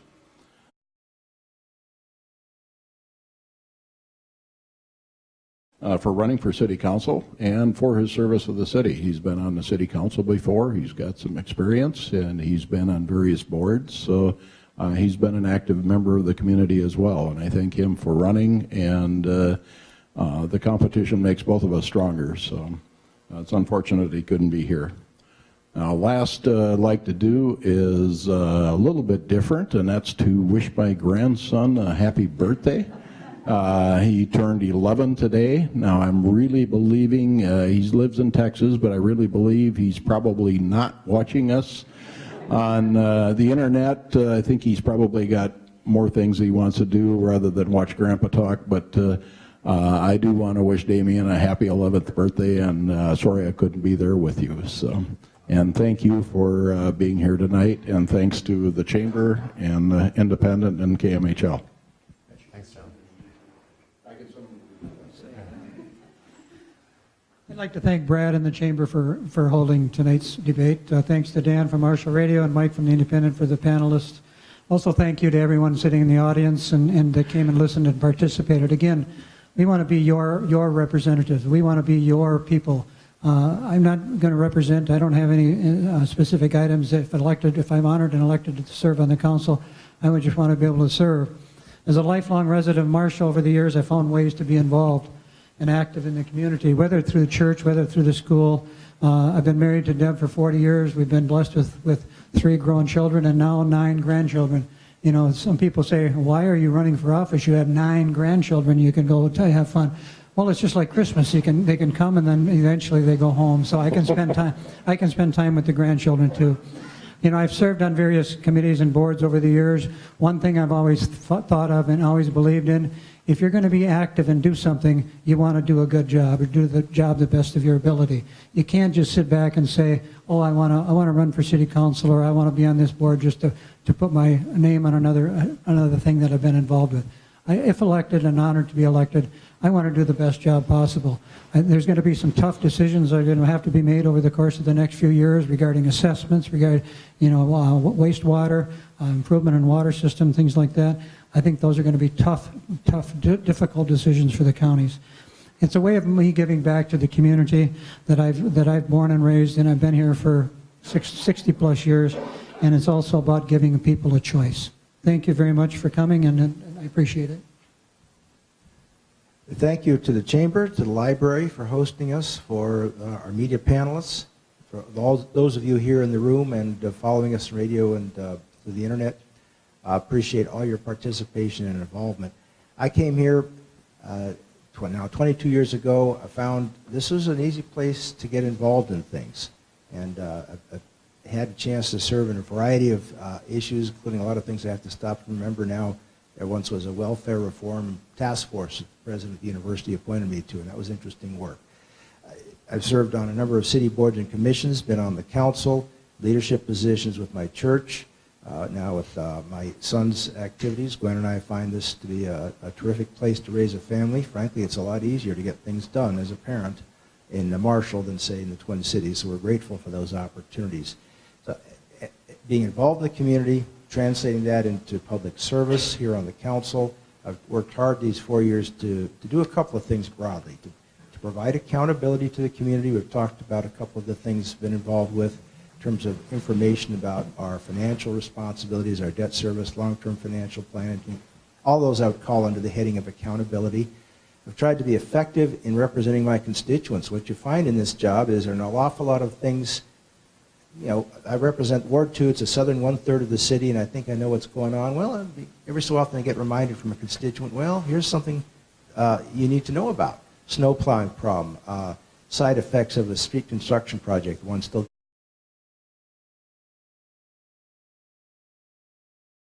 mobile home.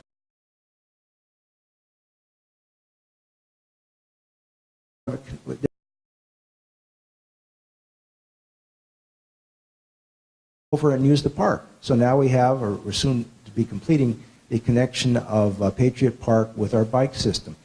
These things you get to know about, or you know about them quicker because people come and tell you. So I've tried to serve in that spirit. I ask for your vote here in Ward 2 for another term, and I appreciate everyone being here tonight. Thank you. Great. This concludes our debate for Marshall City Council candidates. Thank you for participating, and good luck to you all. We'll now take a short pause as the next panelists take their places. We'll resume with the panel for Marshall School Board in just a moment.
Got a few more?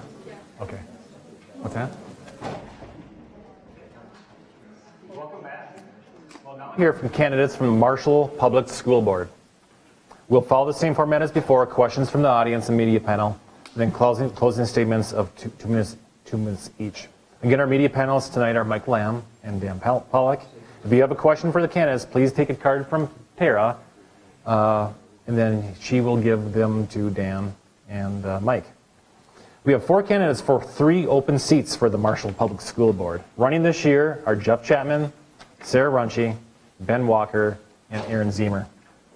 Candidates will have up to 90 seconds to respond to each question, and you can take less if you'd like. Please be alert for Lauren, who is our timekeeper right in the front row. She will signal when you're down to 30 seconds, 10 seconds, and when you're finished. We'll rotate the order in which you respond.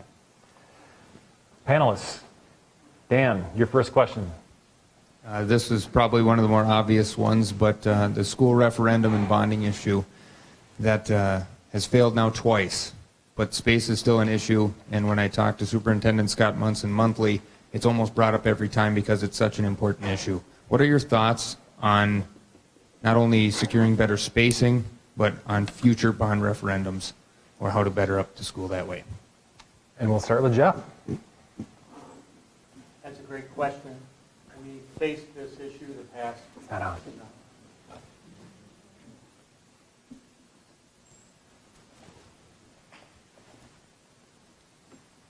Test.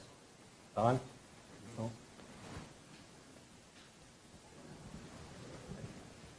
That's a great question. That's one of the major things that we face. If you noticed, we've had a gradual population increase.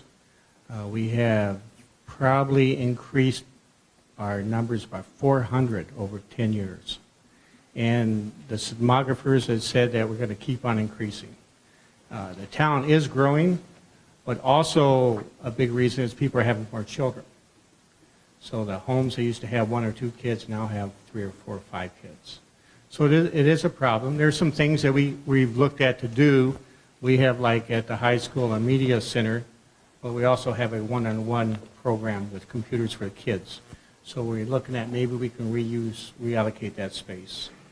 But right now, we look at West Side is a 60-year-old building. Half the plumbing doesn't work. We looked at what it would cost to rebuild that, and it's really served its purpose. In my opinion, West Side needs to be taken offline. We need to rebuild that. That's my personal opinion.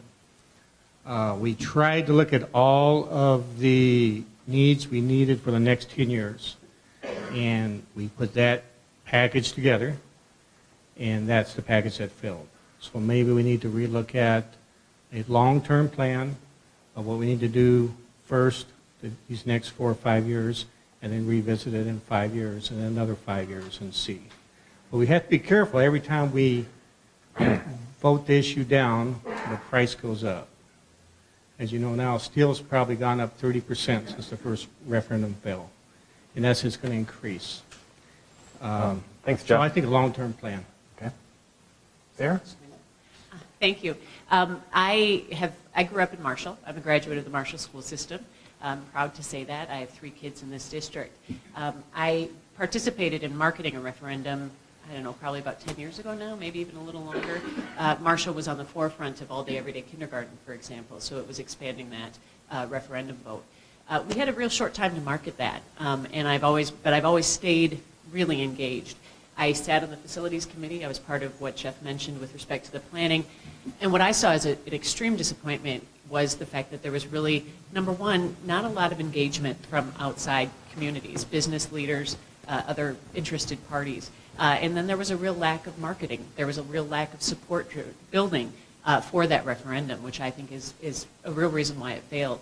That's something that I really hope to bring to this position, is to have outside voices, business owners, community leaders, other representatives, to really work on a comprehensive approach that can gain the entire community support for whether it be a building, whether it be expansion, whether it be remodeling. There has to be a groundswell of support from all stakeholders within this community. And I really hope that that can be communicated better, and that's one thing that I think really could help get that issue addressed in a more comprehensive way. Okay. Ben? We're full stuff. I want to say thank you for everyone for being here, and thank you again for the Chamber for doing this. So thank you very much for doing this. Happy to be here. I think when it comes down to the funding to getting the schools taken care of, it comes down to the funding mechanism. And I know when that last one around for the vote, it got voted down because of how we went about funding it. And so everything that's been said so far, I'm with. That sounds excellent. But I think we need to revisit how we go about getting that funding. And that's something that we're going to need to continue to discuss.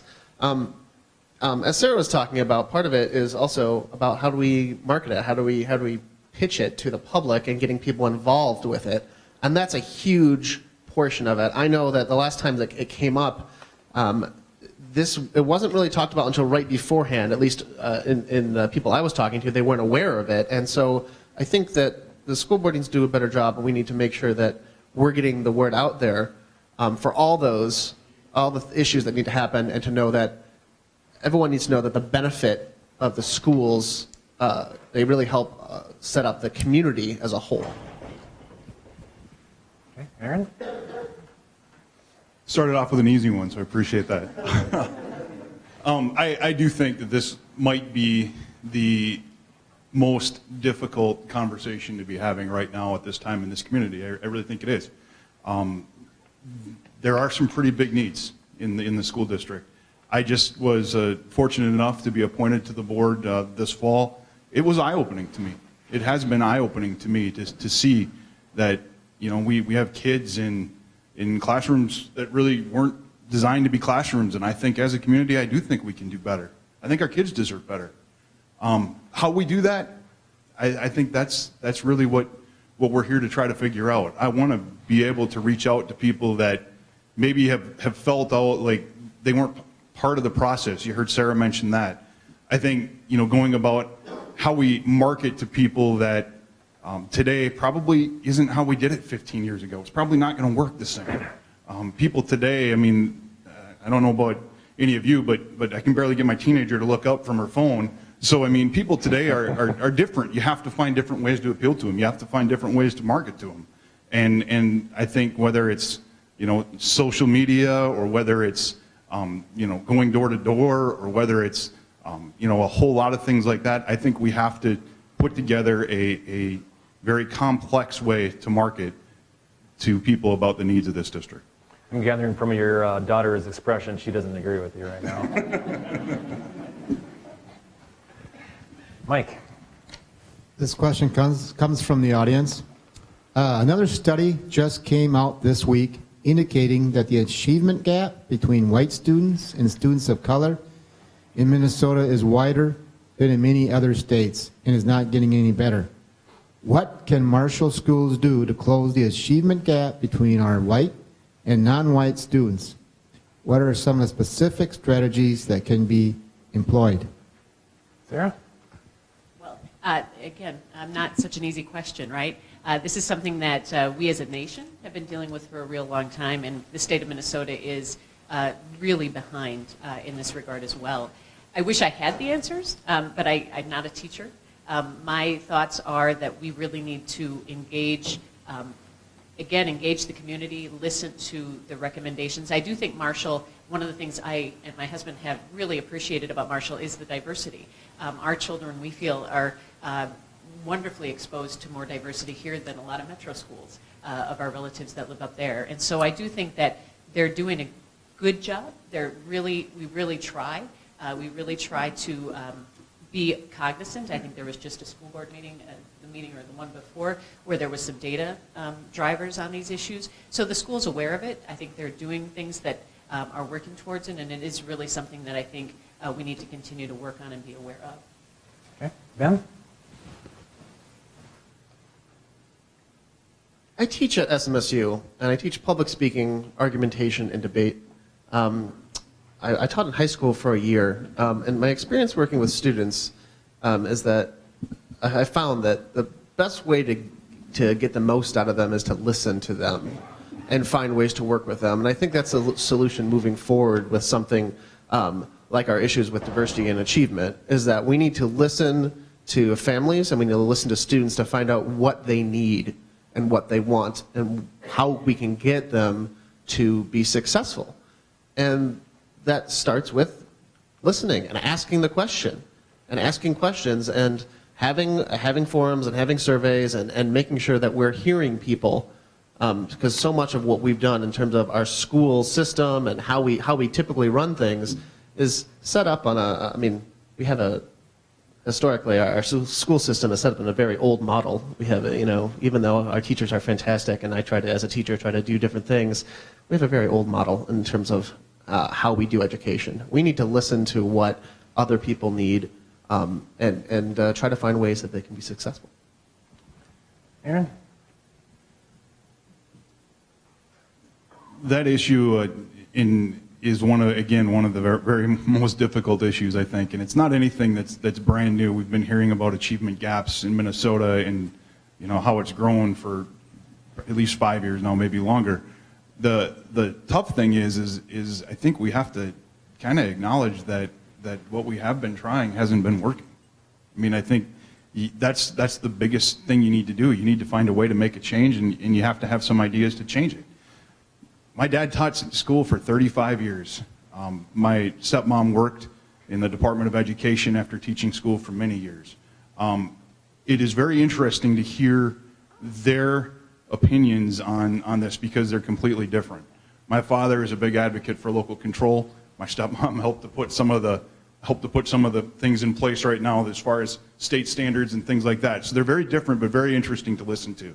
And I can tell you that there aren't people more equipped to handle achievement gaps in our school district than people in our community.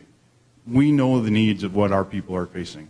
I think we really need to get back to putting some of that control back to the teachers in the classroom, back to the administrators, and back to the people who can actually make a difference. Okay. Thanks, Aaron. Jeff? It is true that Minnesota is the worst in the nation on the achievement gap. And when I've gone to Minneapolis to different workshops, and when I've talked to the education administrators up there, is that, and what Minnesota does, they do the same thing and get the same results. What we've done in Marshall, and you can look at our test results this last time, we've had different programs that we've installed. We've had different mentors come in, and our achievement gap is changing for the better. We're doing things different. We're doing things with different programs, with different teachers, with our one-on-one programs. So we're making improvements in Marshall. But as a state, we're the worst in the nation. We're not the worst in the state in Minnesota, though. We're making improvements. Okay. Dan, next question. With an asset like the college and SMSU here in town, how important do you think it is to build a relationship as they already have and continue building upon that relationship with the college between the Marshall Public School District? Well, like I said, I teach at SMSU, and I know a lot of the partnerships that happen with Marshall Public Schools and SMSU, and they're fantastic. And I think we need to continue to build those bridges between those things, because both communities, in terms of both sets of schools, gain a lot from that, and both sets of students gain a lot from that as well. I'd like to see, as we move forward, that the partnerships continue to grow, and as advancements are made at SMSU, that the Marshall Public Schools are brought in, and vice versa too. And as we have things that are happening at the high school and the middle school, that the SMSU is brought in to see how they can add to the students' education. So it's a partnership that we need to continue to grow on that. And I think that as we move forward, both the schools are going to grow together, and I think we need to continue to build those partnerships. One thing that I think Marshall has done very well, and much more than just the school district and the university, I think this community and this region has been about partnership. We have learned that a lot of what we have accomplished, we've accomplished together. And I think it just makes common sense that we continue to make sure that the relationship between the school and the relationship between the university is strong. Southwest Minnesota State is a great asset for this community, and our Marshall High School, Marshall School District is one of the shining examples of how a school district can be run in Southwest Minnesota. So I think that the way that they've been able to do things for years has been terrific. I think it's worked out very well for both, and I think it's something that we need to continue to find ways, whether it's helping kids get advanced classes, whether it's sharing facilities, whether it's even sharing some staff or some technology as things continue to grow. I think there are a lot of things, a lot of great things that can be continued to grow that partnership between the two. Jeff? I think throughout the years we made great strides. I can remember a time when the president of SMSU and superintendent of Marshall Public Schools wouldn't even say hi to each other. So we've grown quite a bit since then. And I think what we did is get together and say what's in the best interest of the student. And we started making our decisions, what's in the best interest of the student. And through that partnership, from sharing the swimming pool to sharing the football stadium, instead of having a $1 million stadium across the road, why not put that $1 million in and having the state of the art? And that's just grown and grown more. And I think by just putting the student first, what's in the best interest of the student over money or politics is the way to go. And we've made great strides. Okay, Sarah? I think the Marshall school system is really lucky to have an SMSU, and SMSU is really lucky to have Marshall. And I think, as Jeff mentioned, I think there's finally a recognition of that and a real working towards continuing to build on those relationships. I just participated in Pursuit of Excellence, which is the marching band competition, and I think they were saying there were something like 4,000 people brought onto that campus with that event. It's great exposure for everyone, and so I think that those are things that are really important to continue to build upon and encourage and keep communicating about and keep figuring out how there can be more. All right. Next question, Mike. There's always that big focus on college education, but, job training is now becoming a big hot button We're hearing from employers that are saying they don't have enough people with certain skill sets. Do we need to look at altering our curriculum at our Marshall, to get kids to learn other things? Aaron? The short answer is I think we need to look at all options. I mean, I do. There is definitely a need for, I guess we'll call them labor jobs and trade jobs. I think that there is a big need for that in our community and in our area. I do think the school district has been very active in looking into that directions with the things that they've accomplished at MATEC and with some of the ways that they've been able to bring technology into the classroom. I think those are some of the big things that they have already accomplished, and I would hope that there are ways and ideas and thoughts out there to continue to grow those programs. But yeah, I absolutely would agree that there are some things I think we need to do to help encourage kids to go that direction if that's where their talents take them. I think that's absolutely true. Yeah. I think that's a great idea. What we run into problems with the school system is that we are so mandated by the state about what we can teach and the time and the money that we have. I can remember when I went to high school, we had all kinds of old technical parts of our school. You could learn welding, auto mechanics, plumbing, all that in school. They've taken all that away. Now, if we were to go and put that back into the school system, the high school, what are you going to take away? We're mandated by having so many math classes, so many English classes. There's no place to put it. What I'd really like to see is some of the mandates taken away, and you can look at, I studied the way they do it in South Dakota. If you want to see a beautiful system, is Watertown, South Dakota has a high school right next to their VOTEC school. They share the same classes, they share the same teachers. I have never seen kids so engaged as what I do up there at that VOTEC school in Watertown. It's a great partnership. I think we could do something like that in Marshall if we can get the funding by the state, but we have to have our state legislators help us on that. So if anybody wants to take anything out of this meeting, call your state legislators and say, take away the mandates. Every year they give us more and more mandates. Sarah? Thank you. I agree with a lot of what Jeff said with respect to the building of programs together, and that's one thing that I've really been excited to see with MATEC, which I think Aaron mentioned with the CNA program and the welding program. It would definitely be great to see more of that, but we are somewhat beholden to the political winds. When I did the facilities committee, there was a lot of talk of how the high school was built to get away from those courses, and now there's a push to have more of that space available for those types of things, and we're lucky to have the MATEC campus to do some of that. But I do think that we have to change the idea that everybody's meant for a 4-year degree or a 2-year degree or a 1-year degree, and really start teaching to the needs of students and the needs of our community in terms of workers. And there's ways we can do that. MATEC's a great example of some smaller programs, but I do share the concern of Jeff's that we do need to get to the legislature. We do need to get out on a state level and start really talking about these issues and really trying to affect change from the top down as well as what we can build locally. And I think Marshall has done a great job of bridging that in the ways that they can. Yeah. Marshall does a great job with making sure that academic type of classes hasn't totally taken over. I'd still like to see more, so I think that we can do a better job with that.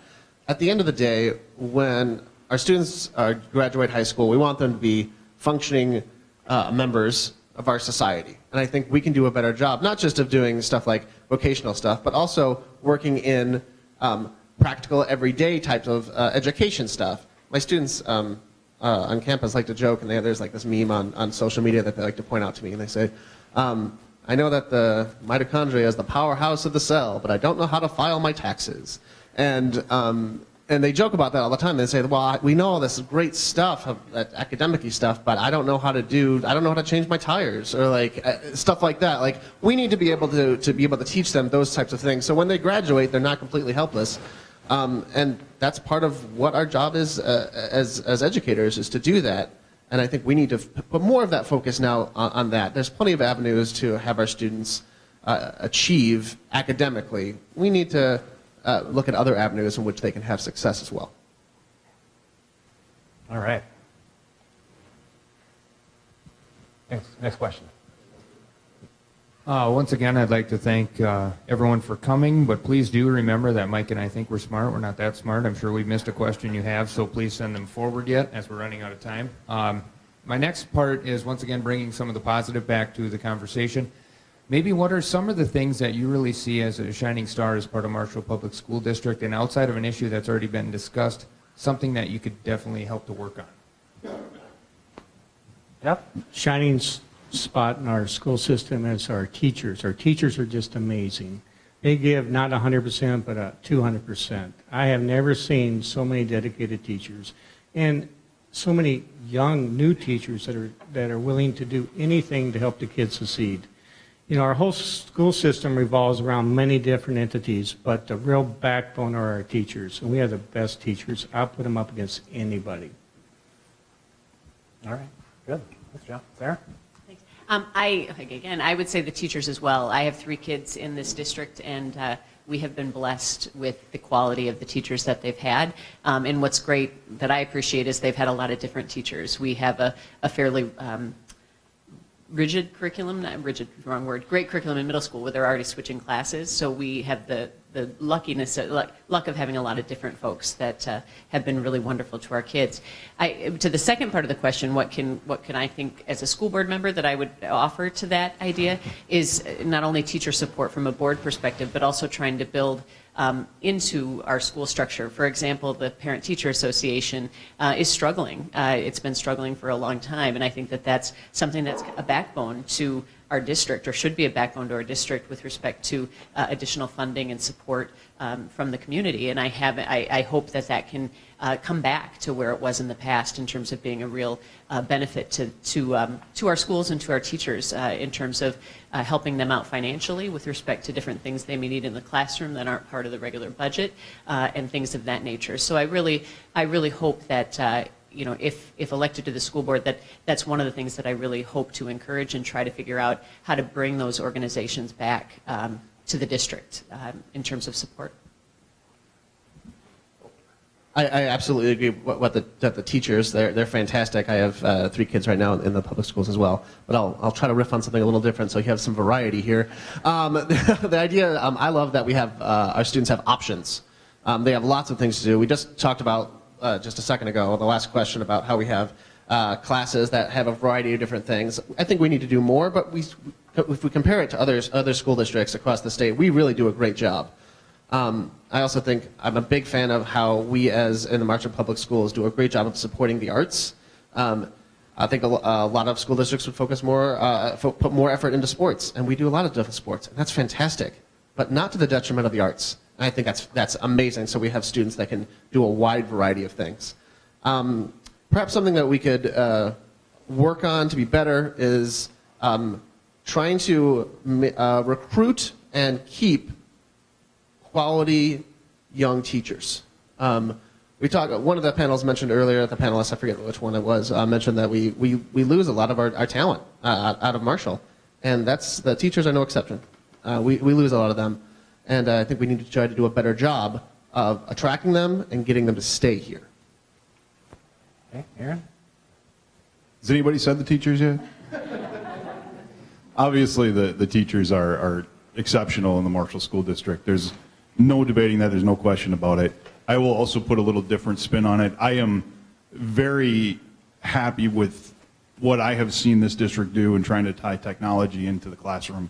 If you want to train kids for the jobs of tomorrow, they need to be on computers today. They need to be working on programs today. They need to be able to understand those things. People my age, we had to go through textbooks, and if I talk about a textbook with my daughters, they look at me kind of funny, like, what is that? I mean, the school district has done a wonderful job with getting kids involved with technology, and I think that's a credit to the district and a credit to the leaders of the district for years. One thing that I would want to bring to this district is I think it kind of gets back to helping the school district be more transparent with the community. If we are going to deal with a school bond referendum, we need to take this to the community. We can't sit back and expect people to come just because we open the doors in the school and walk through. We need to take those issues to the community.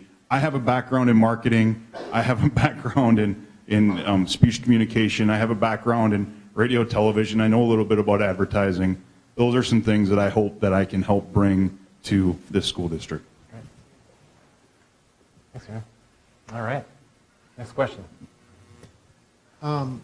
We have a lot of young families in the community with, young children who are looking for daycare options. They're also looking for preschool options. I know the district did get some extra funding from the state, but is there anything we can do more as far as our preschool program? Sarah? Well, a couple issues that come into play with respect to expanding the preschool program. It's not for a lack of children who want to participate. It's a lack of space and a lack of funding to some degree. But Marshall's been at the forefront of early childhood education. As I mentioned earlier, we were one of the first districts in the state to offer all-day everyday kindergarten. I think we could do the same with preschool. I think that there is a tremendous support for preschool. I don't know how we do that without the space, which dovetails back to the first question of the night, which was the referendum. How do we encourage people to understand those realities and what's going on and get the word out to have those sorts of things? Marshall does have. We were one of the first in this area to have a child care center as part of the MATEC. I was part of the alternative school. I was fortunate enough to have my kids participate in that. That's a wonderful example, and I would love to see that expanded. There was some talk of it going away a few years ago, but fortunately we were able to keep it. And so it's a tremendous benefit to our district to have basically birth through 12, if you really want to think about it. So I do think that those things can be expanded, but it's going to take a community effort. It's going to take a lot more marketing, a lot more advertising, a lot more communication, a lot more conversation to get there. But all the statistics support it, and I think that Marshall has been at the forefront of those issues and can continue to be that with that community engagement. Ben? I'll echo again what Sarah said, is that the funding and space is critical to be able to expand the program in terms of what we have, but we need to, what we have right now is great. We just need to do more of it.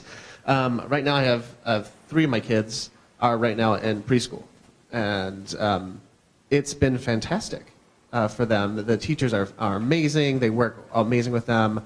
My children are autistic, and so any chance that they can get in the schools and get a head start on understanding things before they go into kindergarten and start going to elementary school, the better.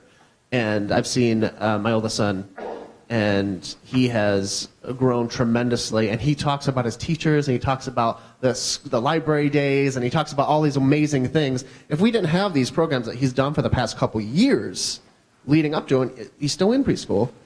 If we didn't have that, he would have gone in cold going into kindergarten, and he wouldn't have had the confidence to be in school. So we need to continue to have these programs, and I think they're critically important for our students' growth. Okay. Aaron?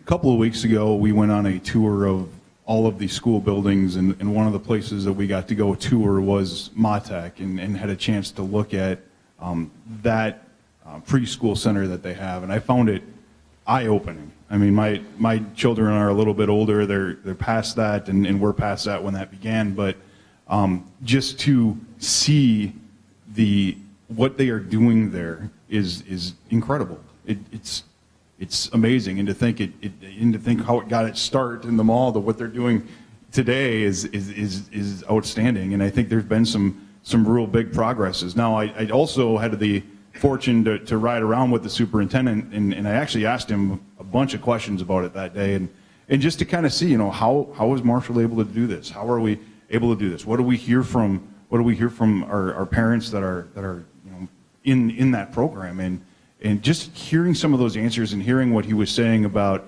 how they almost lost a program a couple of years ago, and how parents stepped up to make sure that didn't happen, and things like that. It is a great program. I think it would be a wonderful thing to be able to see expanded. Unfortunately, it gets back to the issues that we talk about quite frequently in education. it's back to money. They're actually operating that at almost a break-even point right now. And to see what they're able to do with that is really good, and I hope to find ways to help it expand. Okay. Jeff? I think it's a proven fact that the earlier you can start kids learning, the better they are in school. And we've seen that with our all-day, everyday kindergarten, and now we've seen that with preschool.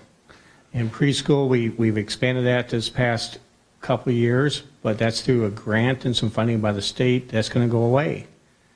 And when that goes away, where do we get the fundings for that? We have a waiting list for ECFE. Head Start has a waiting list. All these people have waiting lists because we don't have room. We can find a teacher, but we don't have room. So it comes down to the space issue again. But I think it's great programs. Would love to expand them. Okay. One more question, then we'll move on to closing statements. And this is from the audience, and I will expand on it just a little bit. What kind of partnerships does Marshall Public Schools have with parochial schools, and how should, if need be changed? And then also, what message do you believe should be taught about four-year colleges versus two-year institution or going into the workforce? Okay.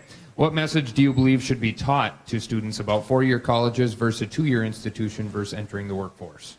I think we start with Ben. Was that just the second part? What was the first part again? Sorry, I want to make sure I got it all. Yeah, that's fine. What kind of partnerships does Marshall Public Schools have with parochial schools currently, and how should they be changed if need be? Got it. So the partnerships that we have, I think, work with what we have, work well with our students. As we move forward, when we have students moving forward in the public school system, I think we have this set up, this belief that as a society, you ask a high school student, they say, where are you going to college? We ask that question as if the assumption is that they're going to college. And that's baked into our thinking, and it's baked into our system of education. And we try to do a job to try to break some of that stuff down in terms of what can we do. But we need to do a better job of, instead of asking students, where are you going to college, or what are you doing after graduation? And being open to different ways and encouraging them to explore those things. So much of our classrooms are built on, we have these, it's great, you're taking these college prep courses, you're taking these college credits, you're doing all this stuff. Well, we need to find different ways to go about doing that because our society's changing. Okay? College debt is one of the biggest crises we have right now, and we can't just keep on sending our students off to that, and that can't just be the default. So as we move forward, what is the outlook, the message that we're trying to send forward for those four-year institutions? It should be for some students, but it shouldn't be for all the students. I'm going to try to handle those questions as well as I can. On the first one, I will tell you that being a member of the school board is a learning experience, and there is a lot that I am still learning. As far as how things are working with the parochial schools and the public schools, I don't think I'm qualified to make that judgment today. That is something that as I hope to gain more experience on the school board, that I hope to be able to learn more about and apply and see. I'm very honest with you. I will probably just leave it at that. As far as how we should go about teaching students whether or not they should go to a four-year school, two-year school, or any school, I think you have to let the students' talents decide. I don't think a teacher should be directing a student to a certain way. I think we should let the students decide. If you have a student that is excellent and excels in math, or that excels in technology, or that excels in some of the more vocational things, I think that is the direction that student should be allowed to matriculate. As far as if you have somebody who is a strong public speaker or a good writer or somebody that has a passion for working with children and wants to, go towards a college education, they should matriculate that way. I think it's the school's job to help foster that for all students in the district. Okay. Jeff? I think we have good working relationships with all our schools. Through the Pride of the Tiger Foundation, helps all our schools out. We're a big community, but we're still a small community. A lot of the parochial children are going to go to high school. So we work on the same calendar every year. So I think our programs are working pretty good together. What was the second part of the question? Going about the parochial schools or the second part? Second part. Second half was what message do you believe should be taught about four-year colleges versus two-year versus entering the working environment? I think kids will find that out on their own. I think that's what our counselors do. They'll say, you know, I mean, right now, I mean, the kids graduating from Maytech right now can go out there and get a $55,000 a year job out of the welding program. Two of the kids out of that welding program rated in the top 10 of the welding playoffs in the cities. They're going to make more money than the kid coming out of a four-year university to start with. So I think the trades are out there. I think the counselors help the kids with that now. It'd be nice if they could touch some of it in the school system, but then you have to have some sort of system or time and money allocated towards that. Okay. Sarah? I would agree with Aaron in terms of my learning curve with respect to the relationships between the public and parochial schools. I was a graduate of Holy Redeemer and went into the public school. So I think that having done that, there is a lot of acceptance and a lot of working together and making sure that programs overlap and that services are provided. And obviously, if there were concerns, I would hope to be open enough to hear those and work within our district to fix it. As far as the second question, I have three children. One is in high school, and one of the things that have impressed me about the high school is the ramp-up program in terms of talking about what happens after high school. I get a little nervous that the high school curriculum is tied to those decisions as a freshman. There's like these whole career paths, like going to college, which are a little intimidating as a first-time parent of a high schooler. But I think we do have a duty as parents, as community members, as teachers, to message to our kids that all things have value. I think that's the one thing. When I was in high school, it was if you didn't go to college, it wasn't as valuable. We try to instill in our kids. My husband completed his PhD a couple years ago. My kids saw him go through that education program. They were old enough to appreciate it. They had to make sacrifices to how much time they got with him. So they know the value of education, but we've also really tried to instill in them that there's a value across the board, that just because I have a terminal degree or dad has a terminal degree, it doesn't mean you're going to college. You need to find what's going to add value to your life and give you happiness, and that might be a one-year degree, a two-year degree, or maybe not going to college at all. So I think that we do owe it to our kids to message and to encourage faculty and administration to message those things as well. Thank you, Sarah. Thank you, candidates. It is now time for our 2-minute closing statements. We will start with Aaron and work our way down.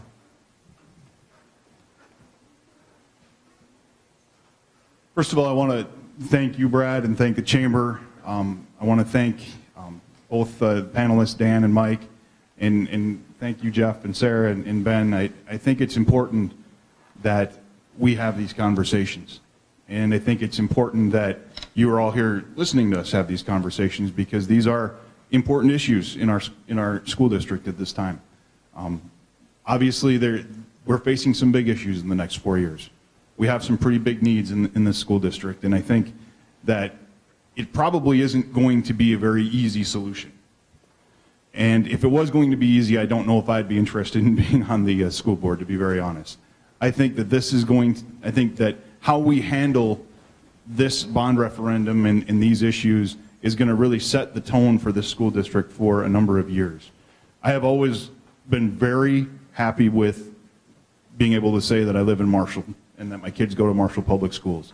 I think it is a wonderful district. I think it is one of the best districts in Southwest Minnesota. I want to be on the school board to help make sure it stays there. I really do. We have great teachers. We have wonderful parents. We have great kids. And I just want to be able to help make sure that I can help answer and help get some of the answers for some of these big issues that we're dealing with. Thank you very much. I urge everybody to go out and vote on November the 6th, and I would certainly appreciate your vote. Ben? Oh, okay, great. We're going to just go down the line here. Fantastic. I'm fine with that. I'd like to echo what Aaron said. Thank you for being here. Thank you for putting this on. Thank you so much for asking questions and for the audience for asking questions. Thank you for everyone else being up here. This is great to be having these conversations. I wanted to say, as I came into tonight, I said, well, we got 3 spots, 4 people, and honestly, I looked at these 3 other people, and I said, you can't go wrong. I mean, I like to think highly of myself, but I look at these other 3 people and I said, I think these are fantastic as well. I would love to have your vote whenever you vote, whether it's the 6th or tomorrow. But we really do have some excellent candidates here, so I'm really proud to be up here with all 4 of us. I think moving forward, as we try to advance, we need to be looking to have a bold vision. We need to have energy, we need to have excitement, and we can't just be doing the same old, same old. We need to be innovative. And I'm hoping that as a fairly new parent, my kids are in preschool, and my background as an educator, that I'm hoping I can bring some of that to the table, some new, fresh ideas, some energy, some excitement to the table, and we can make some changes that are going to make a big difference in our community and for our kids and for our students. Great. Thanks, Ben. Sarah? Thank you. I would reiterate the same thing. Thank you to the Chamber for hosting this event. I think it's really important to have events like this, including with the commissioners and the council people running. So thank you to the panelists for the questions and to the audience. I really love Marshall. I came back here for a reason, because I really love it. I really love what it's provided for my husband and I, for our kids. I've loved how engaged we can be. And I really, really love education. I really think it's the backbone of our community. I think our schools are tremendously important to our overall success. As a small business owner, as a commercial property owner, I have many, many reasons why I have to be engaged in the school system. And I really feel that that's something that I can bring to the board in terms of those outside voices. As somebody who had to talk to people when I did the phone calling for the referendum before about the commercial property tax increase. I am fully aware of where that's going to hit, because I was suffering that same hit as well. And I do really believe that our community supports education. I'm a product of it, and we can build that support again and be even bigger and brighter and better than we've ever been before. Great. Thanks, Sarah. Jeff? I'd like to say thank you to the Chamber and the community for being such a great community. I've had the pleasure of serving on the school board, and I have a passion for education, especially public education, because it's the great equalizer for everybody. It's one of the founding things our country that makes us strong. You can be an immigrant and come here with no education and succeed. You can be from a rich family and succeed. It puts us all on the same playing field. We listen to a lot. We listen to the city council talk about our future sheriff talk, the opioid, the drug problem. What is the cure for the housing problem? What's the cure for job growth? It's all education. Everything revolves around education. If you want to find a cure for something, you have to educate the people. So I'm a very passionate person with education. My wife and I had many opportunities to move to different cities. We stayed here because Marshall's home. We feel like it's home. It has a great community. It has a great school system. I educated my kids here, and they're all far succeeded their parents in their education. One thing about Marshall, I could have a flat tire out here in the parking lot. I'd have 15 people help me change the tire. And it's the same thing with their education program. If we have a problem in the school system, we have 30 people will help you with that. And I just want to say thank you for letting me be a part of that. And I thank my panel here. All of them are very top-notch people. I do ask you for your vote. Thank you. Great. Thank you very much. And thank you, candidates, for participating. Good luck to all of you. So this concludes the 2018 local candidates debate from the Marshall-Lyon County Library. This has been the 2018 local candidates debate. Thank you for joining us, and be sure to vote on Tuesday, November 6th. Thank you.